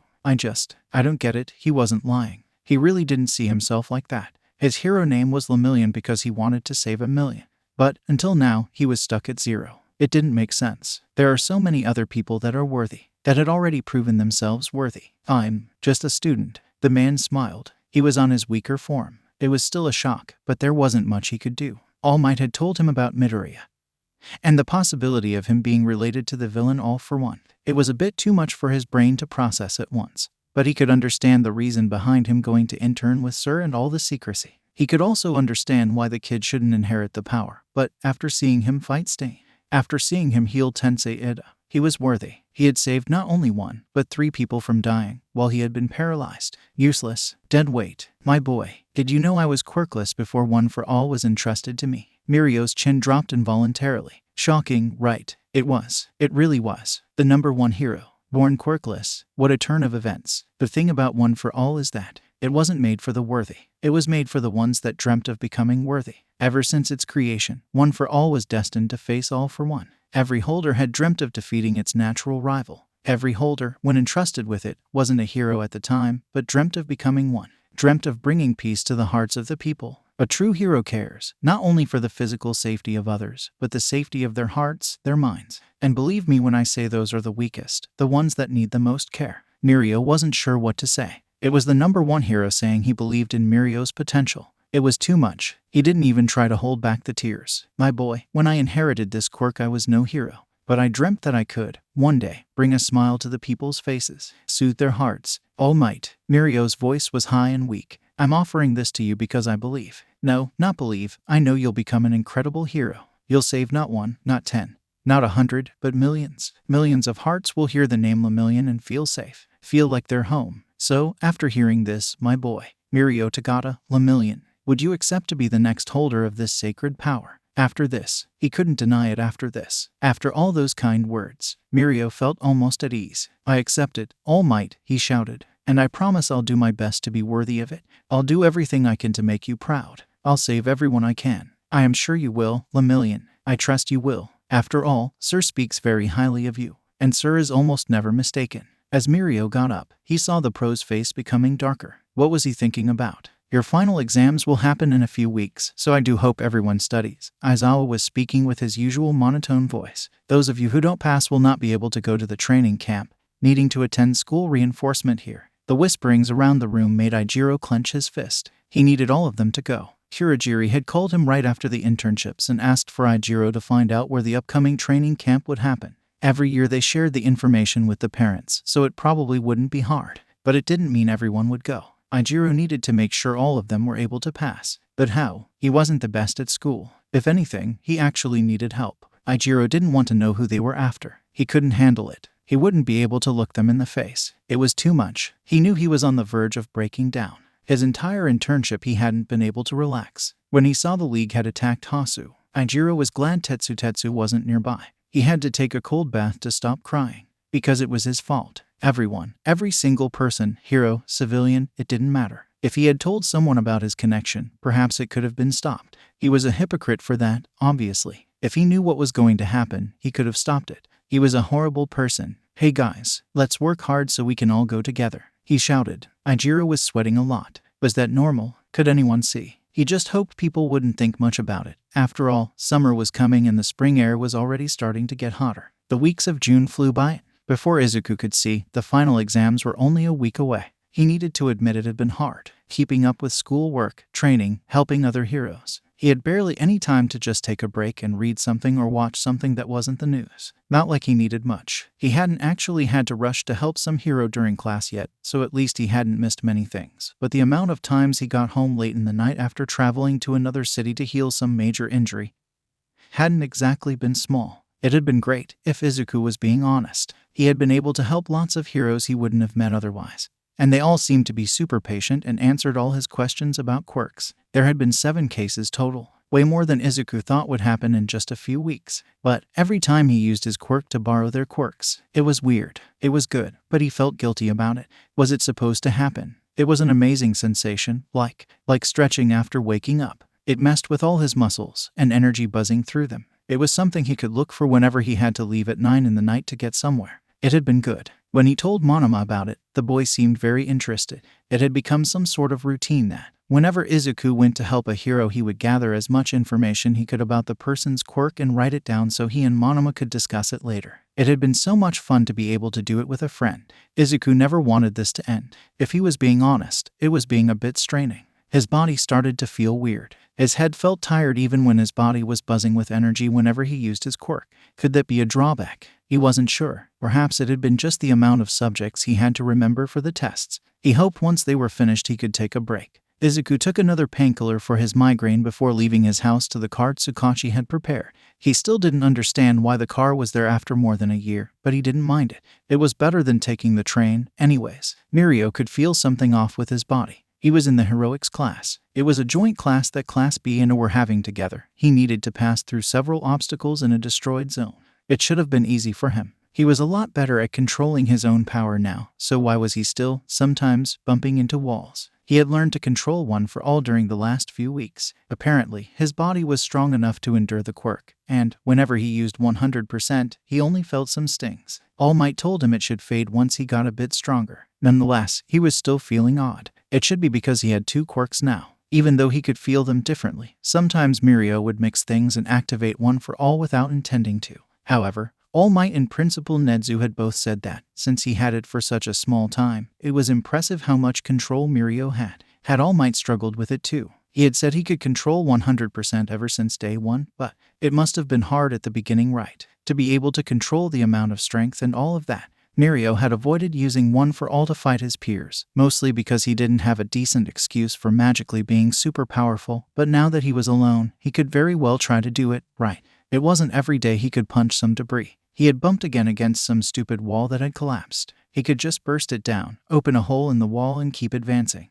He was part of the big 3, right? He wanted to be the best, be able to make the number 1 proud, be able to make Sir proud. If he wanted to do this, mastering one for all was essential. So he did. He felt his arm getting stronger, energy flowing through it, and the wall blowing up with the smallest contact. It was surreal the amount of strength he could have. He could create a strong wind current with only his fist, as Mirio's ears started buzzing due to the energy release. He heard footsteps. As the boy looked back, he saw a very confused Tamaki with widened eyes. Mirio. Tamaki changed the look from the hole to Mirio's face. Hey, Tamaki. The nervousness in his voice was very clear. So, about that. All Might would kill him. It was supposed to be a secret. How on earth was he going to lie to the one person in this entire school that knew him ever since they were kids? Funny story, actually, but could you, perhaps, not tell anyone what happened here? Please. Miria wasn't sure if it had been the despair in his eyes or Tamaki's anxiety, but the boy nodded frantically, ready to go away. Great. Things couldn't get any worse, could they? Izuku was sitting with Uraraka, Ida, Todoroki, Tsuyu, and Hagakure during lunch. They were all pondering about what possibly could be the physical exam. There are so many possibilities. Ouch. Izuku gasped once he felt something hit his head. What the? Sorry, I didn't see you there, you know, Monoma said with a wicked smile on his face while holding his lunch tray. I didn't see you. I mean, all these class of people draw so much attention that it's ridiculous. It amazes me that this class has the power to get into bad situations all the time. All the attention they draw is always from bad things. The weird smile he released made Izuku's classmates frown. Monoma, you do know that I am part of Class A, right? Izuku asked, trying to hide a smile. He wasn't wrong. Honestly, Class A had gotten into more trouble than Class B, but still, Monoma sometimes didn't make sense. Tisk, nonsense, the boy laughed. You're like an honorary member of Class B that only happened to be stuck with all those people. What? Izuku muttered. He wasn't sure what the hell was happening on that boy's head. But Izuku felt like that with almost everyone. It was hard sometimes, probably because he didn't have much practice with all this social interaction thing. But, coming back to the matter, this class is so scary. The sarcasm in Monoma's voice made Izuku roll his eyes. What if someday you get ordinary people like us hurt? This class is filled with. Izuku saw Monoma's body fall to the ground as Kendo hit the right spot in his neck, grabbing the lunch tray before it could fall and making Monoma unable to move. Sorry about that, she smiled tiredly. Monoma has an unique personality. It's just his way to be caring. Izuku nodded, understanding. He's probably concerned about Class B getting involved in all those crazy things happening to you guys since we're going to the training camp together. It actually made sense. Oh, okay, Uraraka said with a confused expression. I heard what you were talking about. The practical exam, right. It'll be just like the entrance exam, the robots. The girl smiled friendly. Oh, really? Izuku didn't like it at all. His quirk would be useless, just like it had been at the sports festival. How did you find it out? I know an older student that told me. A bit unfair, I know. Kendo's smile faded as he grabbed Monoma by his collar. It wasn't unfair. Being able to gather information was super important to becoming a hero.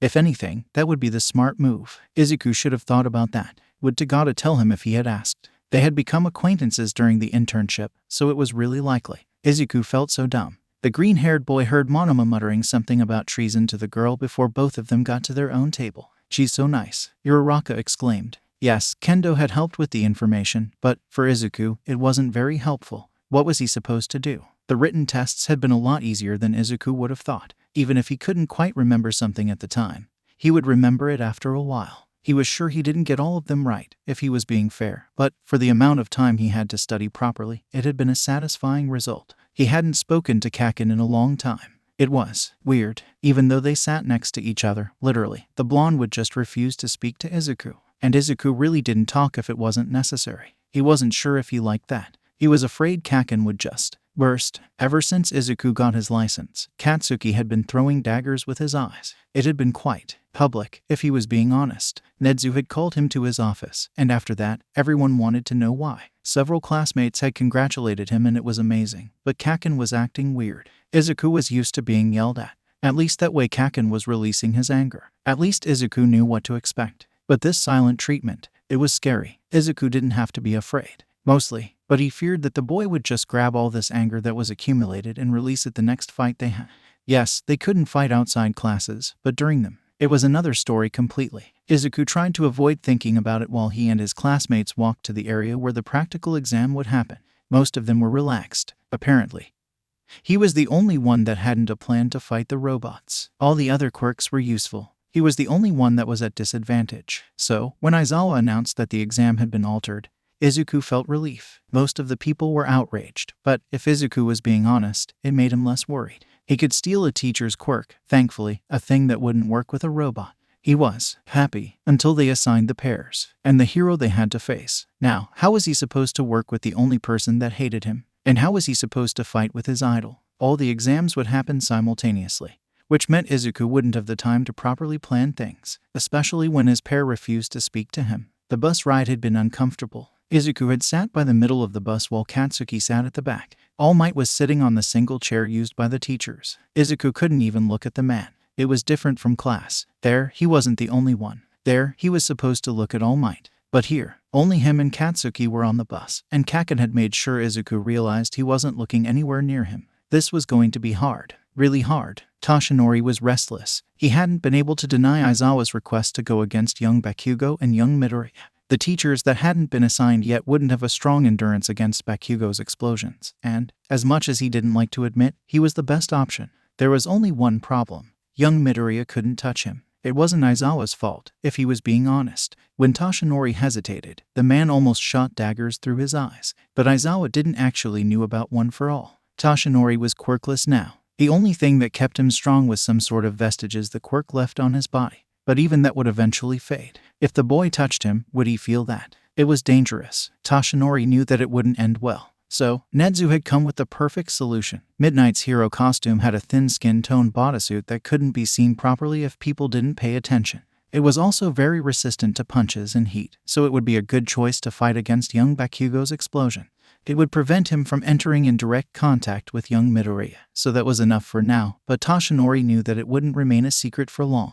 The suit covered his entire body and was made especially for him, which meant that, even though it covered his face, it was so thin and elastic that the boys couldn't see it. It had only 3 weak spots: the eyes, the bottom part of the nose, and his mouth. For the hair, some gel had been enough to avoid direct contact. Toshinori hoped it would be enough. The test would be 30-minute long, and he knew young Midoriya would be able to reach him sooner or later. As the three of them got out of the bus, All Might cleared his face of any concern, opening a broad smile for the two boys. Aizawa was right. The tension in Midoriya's shoulder was clear. Bakugo's own expression was filled with a mix of negative emotions too. Oh boy, didn't they sit right next to each other in class? It must have been a miracle that Aizawa hadn't snapped with them yet. The exam rules were simple. They had 30 minutes to capture or escape the area. Both of those had the same importance since it was part of a hero's job to understand when he wouldn't be able to deal with something alone or needed to search for help. All Might was wearing some compressed weights so it would make the fight a bit more fair. Fair? How? They would fight against the number one. Izuku was sure that some weights wouldn't make it any easier. It was All Might. And if that wasn't enough, Katsuki refusing to cooperate and discuss strategies was. Kacchan, come on. We need to decide what to do. Izuku cried. He didn't want to fail that test. And if Katsuki's ego made him fail, Izuku would be pissed. They were both walking down the streets of the area where their exam would take place. Things were silent. Too silent. Stop following me. Katsuki growled once Izuku caught up with him. Kacchan, you're smarter than this, come on. We can't beat All Might. Izuku was buzzing with nervousness. I mean, the rules were clear, we need to accept that. Accept what you want, Deku. I won't back down. Izuku noticed how Katsuki's eyes lit up with rage. I'll make him use a lot of power and then, once he gets tired, I'll destroy him. But, he's way stronger than you. It's more likely he will. Izuku felt the slap. It shouldn't hurt due to the shock absorption, but Katsuki had chosen a pretty good timing, when Izuku's jaw was loose, so the inside part of his cheeks had been cut by his teeth. The taste of blood made Izuku pissed. What the hell was that all about? Shut your goddamn mouth. The low tone made Izuku shiver. It's not because now you have a quirk that it means you can think you are at the same level as you're not. Don't talk to me. I just want to pass the exam. Izuku was pissed, but he couldn't make Katsuki more angry. Please, Kacchan. Why can't you just listen? I don't fucking need you here. I can pass on my own. The boy screamed. That was the last straw. You don't have to scream all the time. That's why talking to you is so unbearable. Are you serious about this? Izuku was screaming. If Katsuki did it, why couldn't he? He had endured Katsuki's shit for a long time. Izuku thought that, after he got a quirk, Kacchan would try to make amends or even apologize, but the boy had seemed to get even more aggressive. And for what? There was no reason. Do you really think the people here will judge us only on if we pass or not? This is ridiculous. They want to see if we can act as a team. Can't you see that they paired us together for this exact reason? Apparently not. For someone as intelligent as you, you can be quite dumb sometimes, especially when your ego is talking. Izuku was sure he would get slapped once again if it wasn't for the massive air jet that almost made him fall. Pathetic. Really, such an easy team to defeat. All Might's voice echoed through the area. Now, I am here, and I'm ready to defeat you. I think you forget that I am a villain here. I do not care for the city's integrity and have no problem in destroying things, fighting against some useless duo like you. It's child's play. Katsuki felt his blood boil. First Deku, now All Might. He didn't care. He didn't need help. He wanted to become the number one. He would become the number one. And the only way for him to show that he was the best was to defeat the best. He was pissed. His internship had been a waste of time. Instead of training, he had been playing Barbie with that best genus creep. Katsuki thought he had offered him a chance because he saw his potential at the cavalry battle. But no. He just wanted to turn Katsuki into some goody two-shoes because he saw how aggressive he had been towards a colleague and his speech being outrageous. It was ridiculous. Ridiculous, because, while he was there getting some moral lecture, Deku had been in Hasu. And it didn't matter how much he denied to be involved in anything, Katsuki knew he had. It pissed him off. Kacchan, we can't face him. Let's retreat. Stop bossing me around. Fuck. Katsuki would win. He didn't care what the nerd thought. He would win. He flew towards the teacher only to be grabbed by the face. Katsuki thought it had a weird texture, but didn't pay much attention to it. He had a chance right there. Blowing up the hero's face. It would be a good opportunity. Probably one he wouldn't have again. But it didn't work. Instead, Katsuki felt his body being tossed to the ground, a sharp pain running through his limbs. Nothing he couldn't handle. Such weak blows. All Might laughed. As much as Katsuki hated to admit, the man impersonated a pretty good villain. But it wasn't like Katsuki wouldn't be able to defeat him. He would. He had to. On the other hand, such an unheroic attitude, young Midoriya. The man left Katsuki on the ground and started focusing on the nerd. Why don't you come and help your partner? Katsuki wanted to punch the scared look from the nerd's face. Was he serious? It was ridiculous. The nerd shook his head and started running towards the man. Katsuki wouldn't let Deku win this. Not at all. Not in that stupid, cheating way. Not with that stupid Quirk. His explosions got him out of the ground, making Katsuki fly right towards All Might. He couldn't do the same thing he did before. It didn't work then, so the best option would be to think of another plan. I already said, it won't work, Deku whimpered. For fuck's sake, couldn't he just go away? Shut up, Katsuki growled. I'm going to win, because that's how a hero should be. Katsuki wasn't lying. It was true. All Might always won against the bad guys. Heroes always won. And now, All Might was making the villain's role, so what could possibly go wrong? Katsuki was the hero. He would win. Hey, listen. Let's get somewhere safe so we can plan what to. Deku grabbed Katsuki's shoulder, making the blonde pissed. Get your hand off of me. He groaned, pulling his arm far from the nerd's hand. He made a small explosion. Still there. Good. He didn't trust Deku. First of all Might's voice came from the sky. A gift for the coward that wants to run. The teacher trapped Deku down with some sort of guardrail. Good. At least now the extra wouldn't be able to mess with Katsuki again. But, before Katsuki could see, he felt a horrible pain bursting through his stomach. His mouth felt acid as Katsuki's stomach put all he had eaten during lunch out. It tasted awful. Katsuki panted and gasped, desperate to feel his lungs filling again. He needed to get back up. He needed to fight. Kacchan. The blonde boy got up, shakily. Young Bakugo, why are you so opposed to accepting help? Katsuki was still coughing as he heard the teacher. It's such a waste. Can't you see? Or do you refuse to do so? You have a lot to mature yet, and I don't mean physica. Shut the hell up, All Might. Katsuki's body was shaking, and he didn't know if it was from pain, rage, or weakness. He didn't care either. I would rather lose than ask for Deku's help. Such a shame. Katsuki watched the hero sigh.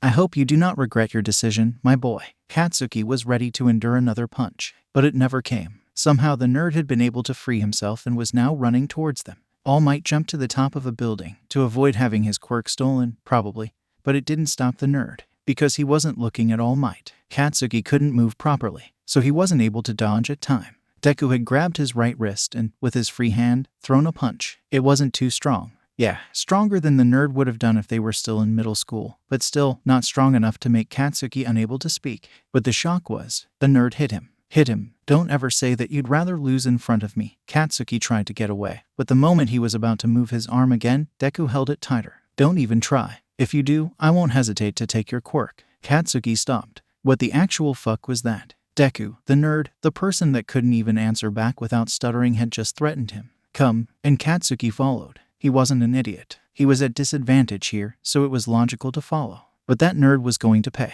Katsuki would make sure of that. Toshinori watched the streets. He wasn't going to follow them to the alley. They were smaller, so it would mean he was at disadvantage since the space would also be small. The boys would have to face him sooner or later, especially since Toshinori was now walking towards the gate. They would appear eventually. He walked calmly. He shouldn't have ran away that easily, but as long as he stalled, the smaller the chance Midoriya would touch him. And even if he had the protection, Toshinori didn't like the idea. He heard an explosion. He had just passed by a side street and then he saw coming out of it, Bakugo. He was flying. The massive explosion had been enough to make him keep going. Toshinori knew that it could be a little bit rough, but he punched the boy mid-fly. Surprisingly, the boy didn't groan. More surprisingly even, Toshinori heard explosions coming from behind.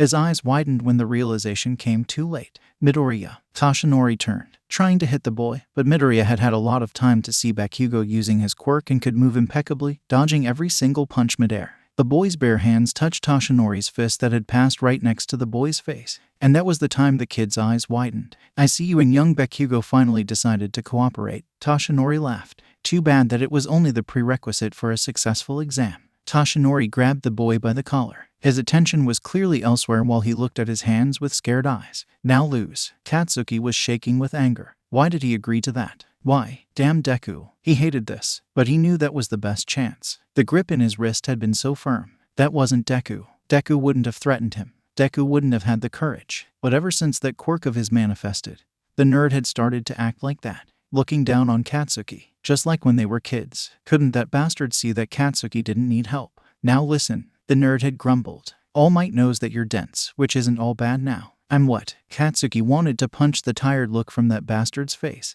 Who did he think he was? Stop complaining and listen. God, you're so annoying. Deku, no, look, I know that you don't like the idea of me borrowing your quirk, truly. I'm sorry about doing that to you. Really, I just panicked at the time, and I understand that it was a bad thing. I won't do this again, but I need you to at least consider what I'm about to say. Is that okay? I'm not running away like a coward, Katsuki affirmed. But you can't face him. Deku cried. Let me finish. Fuck. Katsuki was annoyed. He knew he had to talk to the nerd, but he couldn't. He didn't want to. Whenever he remembered that Deku was there, at UA, it made his throat dry. He couldn't stop the dreadful feeling that reached his chest. But why? Why did it feel like this? It was because he wanted to be the only one from that school to pass, right? Right. Katsuki could lie to himself as much as he wanted to, saying it was because Deku had a villainous quirk, saying that he was weaker, but that phrase, it just wouldn't leave him alone. Please, Midoriya, I don't want to have to worry about having you jumping off a roof again. And it was all due to Katsuki. If he had kept his mouth shut at least once in his life, perhaps the nerd wouldn't have done that. When had that happened? How had he never realized? 2 days after he had said that, Deku hadn't gone to school. Was that when it happened? Katsuki had avoided thinking too much about it for one reason. He hated the sensation. He felt out of breath. Some weird pain got to his chest. But now, he needed to face what he had done. Now. Why? Why had he said that? Yeah, he didn't like Deku. He was better than Deku. His quirk was amazing too, but it didn't mean he wanted Deku to die. Katsuki was going to be a hero. He couldn't let people die. In the end, he was scared. Ever since entering UA, Katsuki was forced to confront the fact that he wasn't the best. But it scared him. All his life. He had been told he was the perfect hero all his life. He had no idea how to be different. He didn't want to accept it. Being that was the only thing Katsuki knew how to do. And changing that was scary. But the USJ attack, the sports festival and even the internships had proved him wrong. Obviously it didn't make him any less angry. He still wanted to prove that he could be the best, but Deku was right. He couldn't beat All Might. Not in physical strength. He's fast. We won't be able to escape in time, Katsuki had said in a calm tone. Deku's eyes had lit up with realization and he finally let the boy's arms go. Okay, true. So what do you suggest? Deku asked, using his right hand to pick on his lower lip. I have an idea, but you won't like it. Spit it out already. Katsuki rolled his eyes. The spark in the nerd's eyes made Katsuki regret asking. He hated the idea, letting Deku steal his quirk. Right, but he hated losing even more. And right now, his enemy wasn't Deku. It was All Might. Izuku felt his stomach twist. He had gotten so used to the shock absorption during training that the pain was almost unbearable. All Might had just thrown him at a building. The impact was enough to make the walls crack. The regeneration quirk made the pain vanish and all the injuries heal, but they had hurt like hell. Izuku's muscles were shaking from the sudden wave of pain before he realized that he needed to get back there because he had Katsuki's quirk. He still couldn't believe Kacchan had actually agreed to it. It felt like a fever dream. Izuku could barely remember when was the last time he and Katsuki had spoken with each other without insults or screams. They actually talked and agreed on a plan. But why the hell hadn't it worked? As All Might laughed, Izuku used the explosions to reach Katsuki. They needed to think about something else. Something. Had he lost his quirk? Of course not. That's such a dumb idea. But Izuku was confused. He could feel the quirks he had. They were there, and Izuku could make them active or inactive if he wanted, so there had to be another explanation. When he touched All Might and searched for something to pull, there was nothing. Not even a hint. That was impossible. It meant he found a way to mess up Izuku's own quirk. But what? Hey, nerd, what the hell was that? Katsuki asked with an angry expression. I'm not sure. Izuku avoided looking at his face. My quirk. It didn't work. There was nothing there. I couldn't feel anything. Huh, Katsuki frowned even more, if that was possible. So you mean like, he's quirkless? Izuku denied. It was different. When I touch someone that's quirkless, I can feel the absence of the quirk. Whenever I went to help a hero, when I grabbed their quirks, it's almost like it left a hole. I can feel it. But when I touched All Might, I didn't feel anything. Nothing at all. The green-haired started looking at Katsuki's face. He saw the moment when the boy's eyes lit up with a faint gleam. One that Izuku wasn't quite sure what was. What if you didn't actually touch his skin? The boy asked. I mean, when I touched All Might, it had a weird texture. Not flesh-like. There weren't any hairs, any sweat. Nothing. That made a lot more sense. Do you think? He's obviously wearing some sort of protection, Katsuki scoffed. Is this even allowed? Izuku frowned. I mean, they purposely chose the teachers and the teams, so it makes sense. Sometimes you'd be in disadvantage and you still need to figure a way out, so that's probably what they are trying to do here. They must have analyzed our training, and they know that I use my quirk to make the opponents faint, so it's logical for them to make it harder for us. It means this exercise wasn't planned for us to complete after all. Or better, they want to see if we are able to win even being at disadvantage. This? Yeah, shut up. It doesn't matter. Izuku closed his mouth as Katsuki offered his arm. Give my quirk back. Oh okay, but, I was thinking about trying it again. I mean, there must be a weak spot on his protection. It probably doesn't protect entirely. Or else he wouldn't be able to breathe or... No, forget it. Izuku was confused. Hadn't Katsuki been the one to demand they faced All Might? But you. Hey, I know what I said, but we don't have much more time left. If we try this again and it fails, we lose. Besides, he already knows I agreed on lending my quirk, so we lost the surprise element. Izuku's mouth was open. Was that really the same Katsuki that had just said he would rather lose? Our best shot here is getting out. Izuku couldn't say anything. Was he dreaming? If someone told him a year ago that he would threaten Katsuki, scream with him, and the boy would still bend his ego so they could cooperate, Izuku would have laughed. Stop looking at me like that, shitty nerd. It's not like you have an offensive quirk. Anyway, you won't be able to fight back and will just be extra weight for me to carry. Izuku held back a laugh. Oh okay. He shook his head and looked down the street. All Might hadn't gotten away from the gate, and Izuku wasn't sure how he'd pass the wall of flesh and muscles.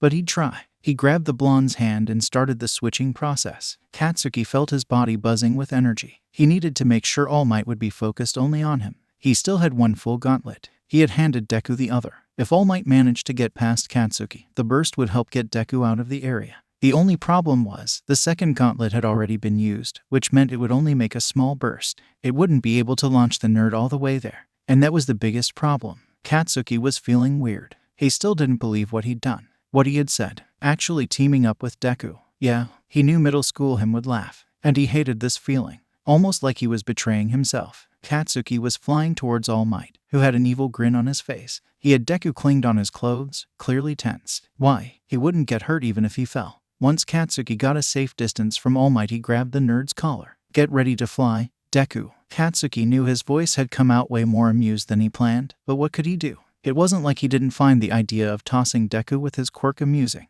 Get ready for what? The widened eyes made Katsuki smile broader. Stop bitching around and just go. It took only one reasonable explosion for Deku to fly. Katsuki had thrown him to the side of the street, so that Deku could hide and All Might could focus only on Katsuki. Once All Might was focused, the nerd could go towards the gate. So you didn't give up yet? All Might laughed. I thought you would rather lose, my boy. Fuck off. Katsuki was standing a few meters apart from the man. The street was destroyed. Was that the consequences of the first punch All Might had thrown? The man moved so fast that Katsuki didn't even realize he was next to the boy until he felt the heat from the hero's body right on his side. It was too late to use his gauntlets. The cracking sound was enough to make the boy realize that All Might had punched and broken the only weapon strong enough to actually impact the hero's endurance. And then another punch, this time on his stomach. That was still sore, making Katsuki fall to the ground. Now, where's young Midoriya? Katsuki couldn't get up. It hurt a lot. But if All Might reached Deku, it was over. Groaning, Katsuki used his quirk to go after the teacher. His sight was darkening, and he was sure that, if he hadn't puked before, it would happen now. I sacrificed my pride to be able to win, the boy growled. I won't let it be in vain. All Might turned slightly back, an ironic expression stamped on his face. An opening, right on his left side. Katsuki knew he wouldn't last long, but even if he threw only one more punch it would help. He would do anything he could. He wouldn't lose. Not after that humiliation. The explosion was big, the biggest he could physically do. It hurt, but Katsuki didn't care. By the way All Might coughed and staggered, Katsuki knew it had been enough. And then, once again, he felt darkness closing around him. Izuku wasn't sure why his body turned back, but it did. It was stupid. He knew it. He was almost at the gate when he heard the explosion, and he had to look and see what was happening. Why couldn't he just keep walking out of the area? Why had he gone out of his way to pick Katsuki up? Thinking about it wouldn't help. All Izuku could do now was think of a way to grab his partner and get out of that place. All Might had taken a few steps back. His hand was covering his mouth and Izuku could see how damaged the fabric was. And once the man took his hand away, Izuku saw the faint trace of blood that colored the man's lower lip. Blood. It meant there was a weak spot. For blood to come out, there had to be a way to reach the flesh. Some place Izuku could actually use his quirk. The idea of having his finger inside the hero's mouth was disgusting, to say the least. But when Izuku decided to be a hero, he knew doing disgusting things would be part of the job. Dirt, grime, sweat, blood. All of those were part of saving people. And if his quirk needed direct contact to work, then Izuku would find somewhere where he could have direct contact. He reached Katsuki as All Might took a few more steps back. Good. Katsuki was already fainted, which meant Izuku didn't have to be careful with the speed of the change. He gave Katsuki shock absorption right after taking the explosion quirk. Things would end sooner or later. With all his strength, Izuku grabbed Kacchan and thrown him away, using some explosions to maximize the throw. But it wasn't enough. It wasn't enough to make Katsuki cross the gate. And if Izuku tried to run there now, All Might would catch up to him. Izuku needed to attack. He wasn't sure how much strength All Might would use, but he had regeneration to help. The only thing Izuku was sure of was that it wasn't going to be easy. Katsuki would kill him if they lost. Izuku knew, but the boy had bent to cooperate with Izuku. The least Izuku could do was try to beat All Might, right? But, obviously, it wasn't going to be that easy. Although Izuku had watched Katsuki using his quirk multiple times, actually using it himself was way harder than he thought, especially when the teacher sent several wind currents towards him. Izuku was feeling something weird in his stomach. It was some urge to grab the quirk and finish the fight. He even felt the tip of his fingers cold, with something almost like anticipation. He had the chance to grab the #1's quirk. It wasn't something he could do every other day. Would it make him feel more powerful? Very likely. A quirk as strong as All Might's must feel amazing. But Izuku knew he wouldn't keep it. It would be a matter of seconds. It wouldn't be right to do it. But, yeah, it still made him curious. Even if it was for only seconds, it would still be an incredible opportunity. After a while, Izuku stabilized his movements. He got closer to All Might by the second. If he could only touch, he needed less than a second, just a simple skim. All he needed was that. All Might got ready to throw a punch, pretending to be perfectly fine. But Izuku could see. His body was leaning slightly to the right, just where Katsuki had hit. If Izuku could pretend he was going to hit there, All Might would probably not pay attention to the hand. And then, it was worth the shot. And it worked better than Izuku anticipated. He had made sure his feet were ahead of his body. All Might would have to grab them if he wanted to stop getting hit at the weakened spot. As Izuku felt his ankles being grabbed, he created another explosion, stronger than the others. It made the upper part of his body lean forward. All Might's eyes widened with realization. Thanks, All Might. It was an amazing fight. Izuku smiled as he touched the man's lower lip. But he didn't feel what he had felt with other people. Instead, it felt like his entire body was screaming. A sharp pain originating from the tip of his finger and spreading through his arm, going to the rest of his body. A voice deep in his head echoed. A voice he didn't understand exactly what was talking about since it sounded like 1,000 needles were piercing his skull. Izuku was screaming. He was sure about it. He couldn't hear, but his throat ached like hell. What the hell was happening? It was like his entire body was crying, screaming for help. It hurt so much. Izuku just wanted it to stop. Why was this happening? It felt like his limbs were being torn open. Izuku was ready to die. He thought that was his end. The pain was so unbearable that death even seemed a better opportunity. But then darkness swallowed him and the pain stopped. All he could understand was one word. One simple and terrifying word that sounded like several metal boards being scratched. Mine. Izuku's body felt like shit. And he knew it probably had more to do with his headache than the actual body since he still had regeneration. The boy had had a terrible dream he couldn't make sense of. There was darkness, lots of darkness. In the end there was a hint of white. But before it appeared it felt like his entire skin was being scratched. It felt like the word mine was being carved in his skin. It was painful. Izuku was sure he had no control over it. And every time he tried to fight that unsettling sensation it just ached more, like it had carved deeper. He just had to wait for it to stop, endure the feeling. And it had been awful. Hey, sweetie, you really slept for a long time today. Huh? Recovery girl said, smiling. How are you feeling now? Izuku opened his mouth to speak, but it was so dry it hurt. Here you go, the woman said, handing the boy a glass of water. Don't do any quick movements. Izuku accepted it, getting up slowly. The entire room seemed to twirl as the boy sipped the drink. I'm dizzy, Izuku said, feeling his headache sharpen. And my head hurts a lot. The doctor nodded, writing down something. Even though you have a regeneration quirk, I still have to give you a checkup. Is that okay? The words were hard to accompany with such a mess in his head, but Izuku nodded.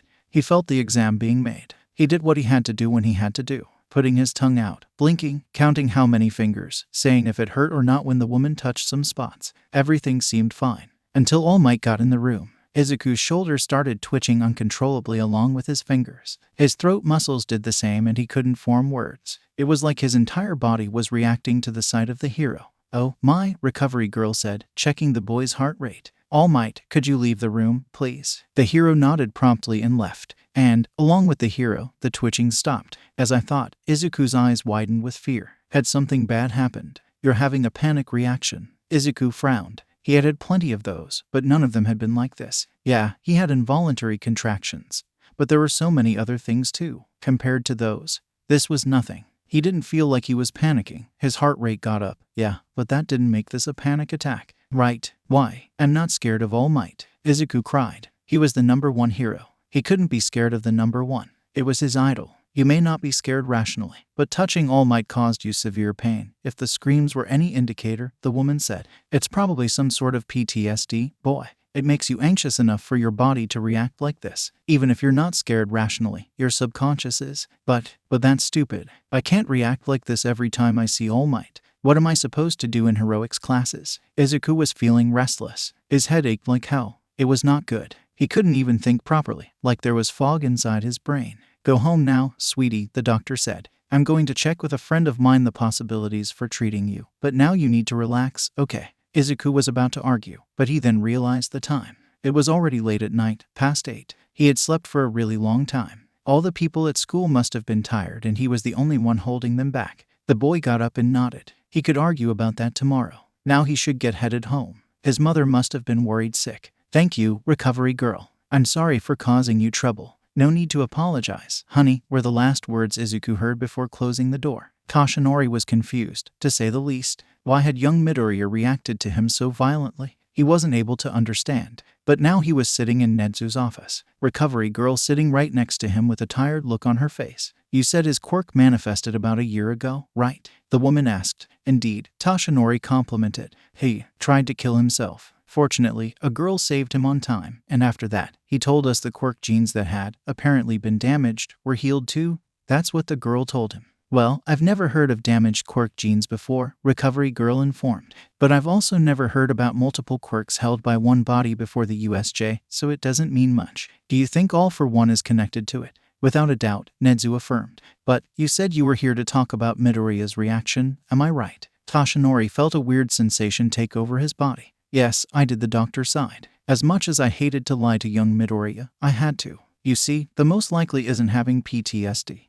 That kid has already been through a lot, even attempting suicide, and still appears perfectly fine. I'm sure he has problems. You should ask Hound Dog for that, but therapy is enough to help him deal with it. By the records, she opened a painful smile. He's a strong kid, stronger than a boy his age should be. So, this means, Kashinori wanted his guess to be wrong. He wanted so bad for it to be wrong. I think that reaction is the boy's quirk sensing All Might's quirk. It's, apparently, an exact copy of All for One's. If that's the situation, it means that he can sense one for all. He couldn't do it before, because he hadn't tried to feel it yet. And his body is still getting used to the quirk. I mean, 1 year is nothing compared to the 11 years his classmates had to get used to theirs. Then I can't get near the boy. Kashinori was sure his expression transmitted pain. Not exactly, the woman said. There are a lot of quirk suppressors we can give the boy. It's usually used for young kids when their quirks are too strong and hurt them.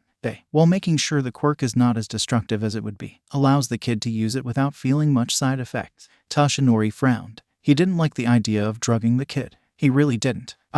Is this the only option? He asked, feeling his heart sink. As long as you want to interact with him, yes, Shuzenji said. But the quirk isn't with me anymore. Shouldn't that be enough? Kashinori knew this wasn't the truth. Nana had said to him that One for All always had a bit of the previous holders, the same way the previous holders had a bit of them. All Might would always be a part of it, the same way One for All would always be a part of him. Just, let's wait until the training camp ends, okay? He said with a defeated tone. I won't be there anyway, so that won't be a problem. Are you okay with this, Nezu, recovery girl? Both of them nodded and Kashinori left a forced smile. even though that would have been his choice when he met the boy a year ago. Now, it was different. He knew young Midoriya. He knew how the boy was gentle, caring. He didn't deserve to be drugged like this. He didn't deserve to be lied to like this. But what could Toshinori do? Risk the boy's safety by telling the truth. Ruin the boy's innocence by telling everything, by exposing himself and all his lies. The kid didn't deserve it. He didn't deserve any of the options. Midoriya was too good for this world. Too good to have so many responsibilities thrown at him. For God's sake, the kid had tried to kill himself. He did it because he didn't have any figures beside his mother that showed how much they cared. And now, All Might regret every decision he had made, because the truth would appear eventually, and he would lose his boy, because he had been a hypocrite. Number 1 hero. He wasn't worthy of this title. He wasn't worth being called a hero when he lied to the only person he wanted to protect and to care. All Might was no hero. All Might was a lie. Izuku was surprised to see Katsuki waiting for him in the classroom. The blonde had a tired expression and seemed really tired. But he was still there. Kacchan. Izuku frowned. The boy looked at him with the same grumpy face he always had. Finally, his voice was hoarse when he got up from the chair. I was starting to think Sleeping Beauty wouldn't wake the fuck up. Izuku laughed nervously. This wasn't what he was expecting to find in class. Definitely wasn't. Not after all that had happened only a few hours earlier. I'm sorry, Izuku frowned. Forget it. But, it's my fault we lost, he continued. It was true. He had fainted as well. All that hard work. All for nothing. Except we didn't. Katsuki's words made Izuku's head snap back up. What did Katsuki mean with them? What? You know, those ridiculous screams of yours made me wake up while All Might was worried trying to understand what the hell was going on with you. Then I just ran to the gate that was nearby since, apparently, you tossed me away. Sorry about that. Izuku laughed nervously while scratching the nape of his neck. They had done it. They passed. Izuku couldn't contain the laugh that came out of his body. It was amazing. But, what are you doing here that late? He asked, grabbing his yellow backpack from the place he had left, right next to his table. Waiting for my fucking Quirk. What else would it be? Oh, Izuku had forgotten about it. He was still holding on to Katsuki's Quirk. He was so dumb. But it wasn't exactly his fault. His head still ached a lot and was really bothering him. He just wanted to go home, take a nice hot bath and sleep until his body felt like waking up. But he couldn't. He had classes the next day. And he had to go. Not only that, but Izuku also had to do homework. After he gave Katsuki the Quirk back, both boys started walking silently through the hallways. It was a weird sensation, Izuku needed to say. To be next to Katsuki and not be yelled at. Really weird. Deku, the boy said as they got out of the school gates. Why yes, Kacchan. Izuku wasn't sure what to expect. His shoulders tensed even though he didn't have much to worry about. Old habits were the hardest to break, and only Izuku knew for how long he had to worry constantly about Katsuki's reaction. It was bothersome, to say the least. But he knew from experience that people got used to everything. Those reactions would stop. Eventually, the silence was almost deafening. Katsuki's face contorted even more with some emotion Izuku couldn't quite understand. Was he mad he had to wait hours here all alone? Was he mad Izuku had taken his Quirk when he was unconscious? Was he angry about helping Izuku earlier? Or angry because Izuku hadn't been good enough and almost made them lose? Midoriya, thank God you're finally here. Izuku's thoughts stopped when he saw Tsukauchi walking towards them while closing the car door. Tsukauchi, what are you doing here? Well, your mother called me, desperate, because you had apparently fainted during an exam. She wanted to come here to pick you up, but since she doesn't have a car and was working I offered to come after my work was done. Oh, why you really didn't have to. Izuku felt a weird sensation in his chest. It felt warm. Tsukauchi, was that what a father was supposed to be like? But Tsukauchi wasn't his father. Izuku needed to remember that. He was just worried. Izuku wasn't anything but a responsibility for the man. He shouldn't get the wrong idea. I mean, don't you have people to help me get home? The last part was almost a murmur. Izuku knew that. If Katsuki found out he had a police car to take him home, he would ask why, which would lead to Izuku having to say about the attack, and then about what he was doing back on that alley, which meant talking about the swan dive of the roof. And Izuku had just started to get along with Katsuki again. He didn't want to make the boy get scared. Like, who would want to be friends with a suicidal person? Yeah, I do, but I wanted to see you, kid. Mrs. Midoriya said that she would make some katsudon for dinner and invited me to join you guys. She also invited Mr. Shimura, but he just texted me saying he will have to make a last-minute travel, so he won't be able to join us. Oh, that's fine. Mr. Shimura is a busy man. He doesn't have to worry about me. Only when the men mentioned katsudon Izuku realized how hungry he was. Nonsense. He cares about you, you know, as much as I do, if not more. But, who is this friend of yours? The detective asked, turning towards Katsuki. That's Katsuki Bakugo, the boy answered. I'm Deku's classmate. Izuku saw the way Tsukauchi's forehead twitched with confusion. Izuku had never told him about the nickname. He didn't plan on telling either, so he just hoped the man wouldn't ask him later. He was just waiting for me to hand his quirk back. I had it before I fainted, so he just waited here, Izuku said, feeling a bit anxious. He didn't want both of them to interact. Not yet. It was too soon. Too soon. I see, the man said. It's late. Do you need a ride home? Katsuki grunted while rolling his eyes. No need. I'll take the subway. Are you sure, Kacchan? Izuku watched as the blonde looked towards him with a nasty expression. Of course I am. I'm not a baby. I don't need some stupid ride. Sorry. I didn't mean it that way. Forget it, Deku. As Katsuki started walking away, Izuku left a small smile. Things would get back to normal, right? See you tomorrow, Kacchan. Even though Katsuki didn't answer it, Izuku felt satisfied. It would take some time, but perhaps his time at UA would help Izuku and Katsuki become better friends. He could only hope. Let's go to your place now, kid, Tsukauchi said, patting Izuku's head. And, while we're going there, you can tell me all about today's test. Man, I'm really nervous for the results, Shiro said, scratching his neck. Why? Kaminari basically screamed. Your team passed. But do you know who didn't pass? Ashido and I. I know, but Minta did all the hard work. I was just sleeping the whole time due to Midnight's quirk.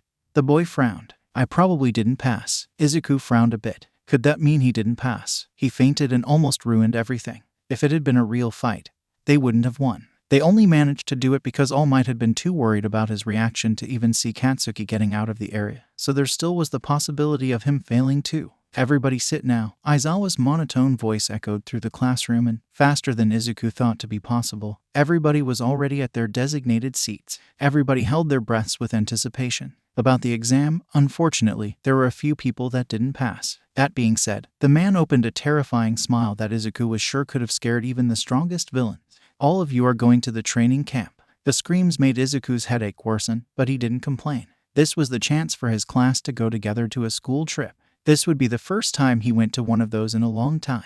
After a while, he found out that those trips, especially when they slept somewhere else, were not as pleasant when he had his clothes stolen, his ass kicked, and all his luggage thrown in mud puddles. Ever since the bullying got worse, he just stopped going. But now, at UA, things would be different. He could actually look forward to going. As Aizawa said, the ones that didn't pass, Kaminari, Ashido, Kirishima, Sato, and Shiro, Izuku frowned. He needed to buy new things. New clothes. He needed to buy a new bag, some other. Midoriya, Aizawa called him, making Izuku yelp. The teacher didn't seem to enjoy the reaction. Principal Nezu asked for you to go to his office. He wants to talk to you about your performance in the exam.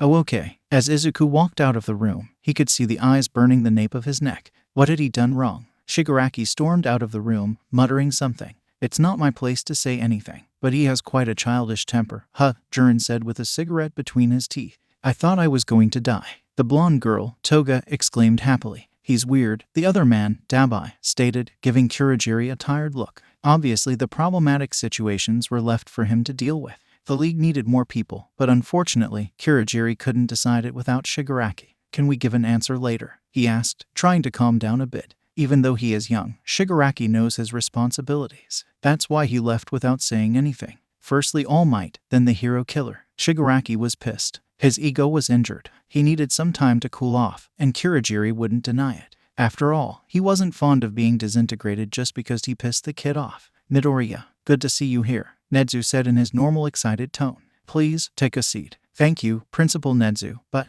am I in trouble? Izuku's heart rate was high. He was anxious. His body wasn't used to going to the principal office for good things. He could blame his middle school for that. He lost count how many times he had been called there to receive punishment for things he hadn't done. Cleaning things he didn't get dirty. Getting in trouble for copying tests answers even though the others had copied from him. Those were not fond memories. Not at all. In fact, I wanted to ask you if there's anything wrong. The mouse dog bear offered him a cup of tea. You see, your reaction was terribly violent. I was worried. Can you remember anything weird that happened? Has anything been bothering you? Weird. He definitely remembered the weird things very well. Izuku hadn't been able to sleep properly. He had to go to sleep very late since he decided to finish his homework before taking a break. However, whenever he started to lose consciousness and control of his thoughts, a weird sensation appeared, this weird feeling of emptiness. There were also some white figures, too faded for him to understand. It had been terrifying. It felt like he was losing his mind.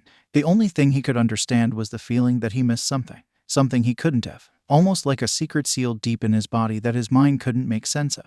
Was he getting crazy? Was he losing his mind? Why had All Might's quirk done that to him? Why did it hurt so much? Izuku didn't understand. He didn't, and it was killing him. Izuku never considered himself a very rational person. He had lots of feelings and didn't try to hide them. However, Izuku liked understanding things. That's why he spent so long studying quirk theory, trying to understand the world. It didn't matter what the problem was. If he could only understand what had caused the trouble, he could look for a solution. But that wasn't the case here. I'm not sure, Izuku said, avoiding direct eye contact. I mean, it hurt a lot. Like, a lot, which hadn't happened before. This may be due to All Might's quirk. It's not official, but since it's a strength quirk, maybe your body wasn't ready to endure it. Or perhaps the quirk itself was too powerful? Izuku nodded, but it still didn't make sense. His quirk also stole the body's endurance, just like with Ashido's, so what had happened there? What had made All Might's quirk so special? Your quirk is still a mystery, don't forget that. We still have no clue about your limitations. Nezu had a peaceful look on his face. Just try to relax a little. You're going to the training camp, so use the opportunity to test the limits of your quirk. Why, yes, sir, I will. He wasn't sure he wanted to test other things. Not if it hurt like that. Izuku waited as Nezu kept looking at his face. The scar above his right eye seemed even more scary. Is there anything else you want to say? Izuku wanted, he really wanted. But what would Nezu think? If he said his body had reacted like that, if he explained that he was feeling like that, what would he say? That wasn't heroic. He couldn't just say All Might's quirk scared him. But Nezu was trying to help. Actually, sir. However, if Izuku said that, they could suspend his license. He would be forced to stop helping people. And for what? Just because he had had a stupid nightmare. No, heroes didn't act like that. He would just ignore that. Forget what had happened. Lived normally, without thinking too much about that rationality lapse. He wouldn't have another one. Izuku Midoriya would become a hero. He knew that he would have to work a lot harder than the others, but he didn't care. He would become the best hero he could. Izuku would make sure of it.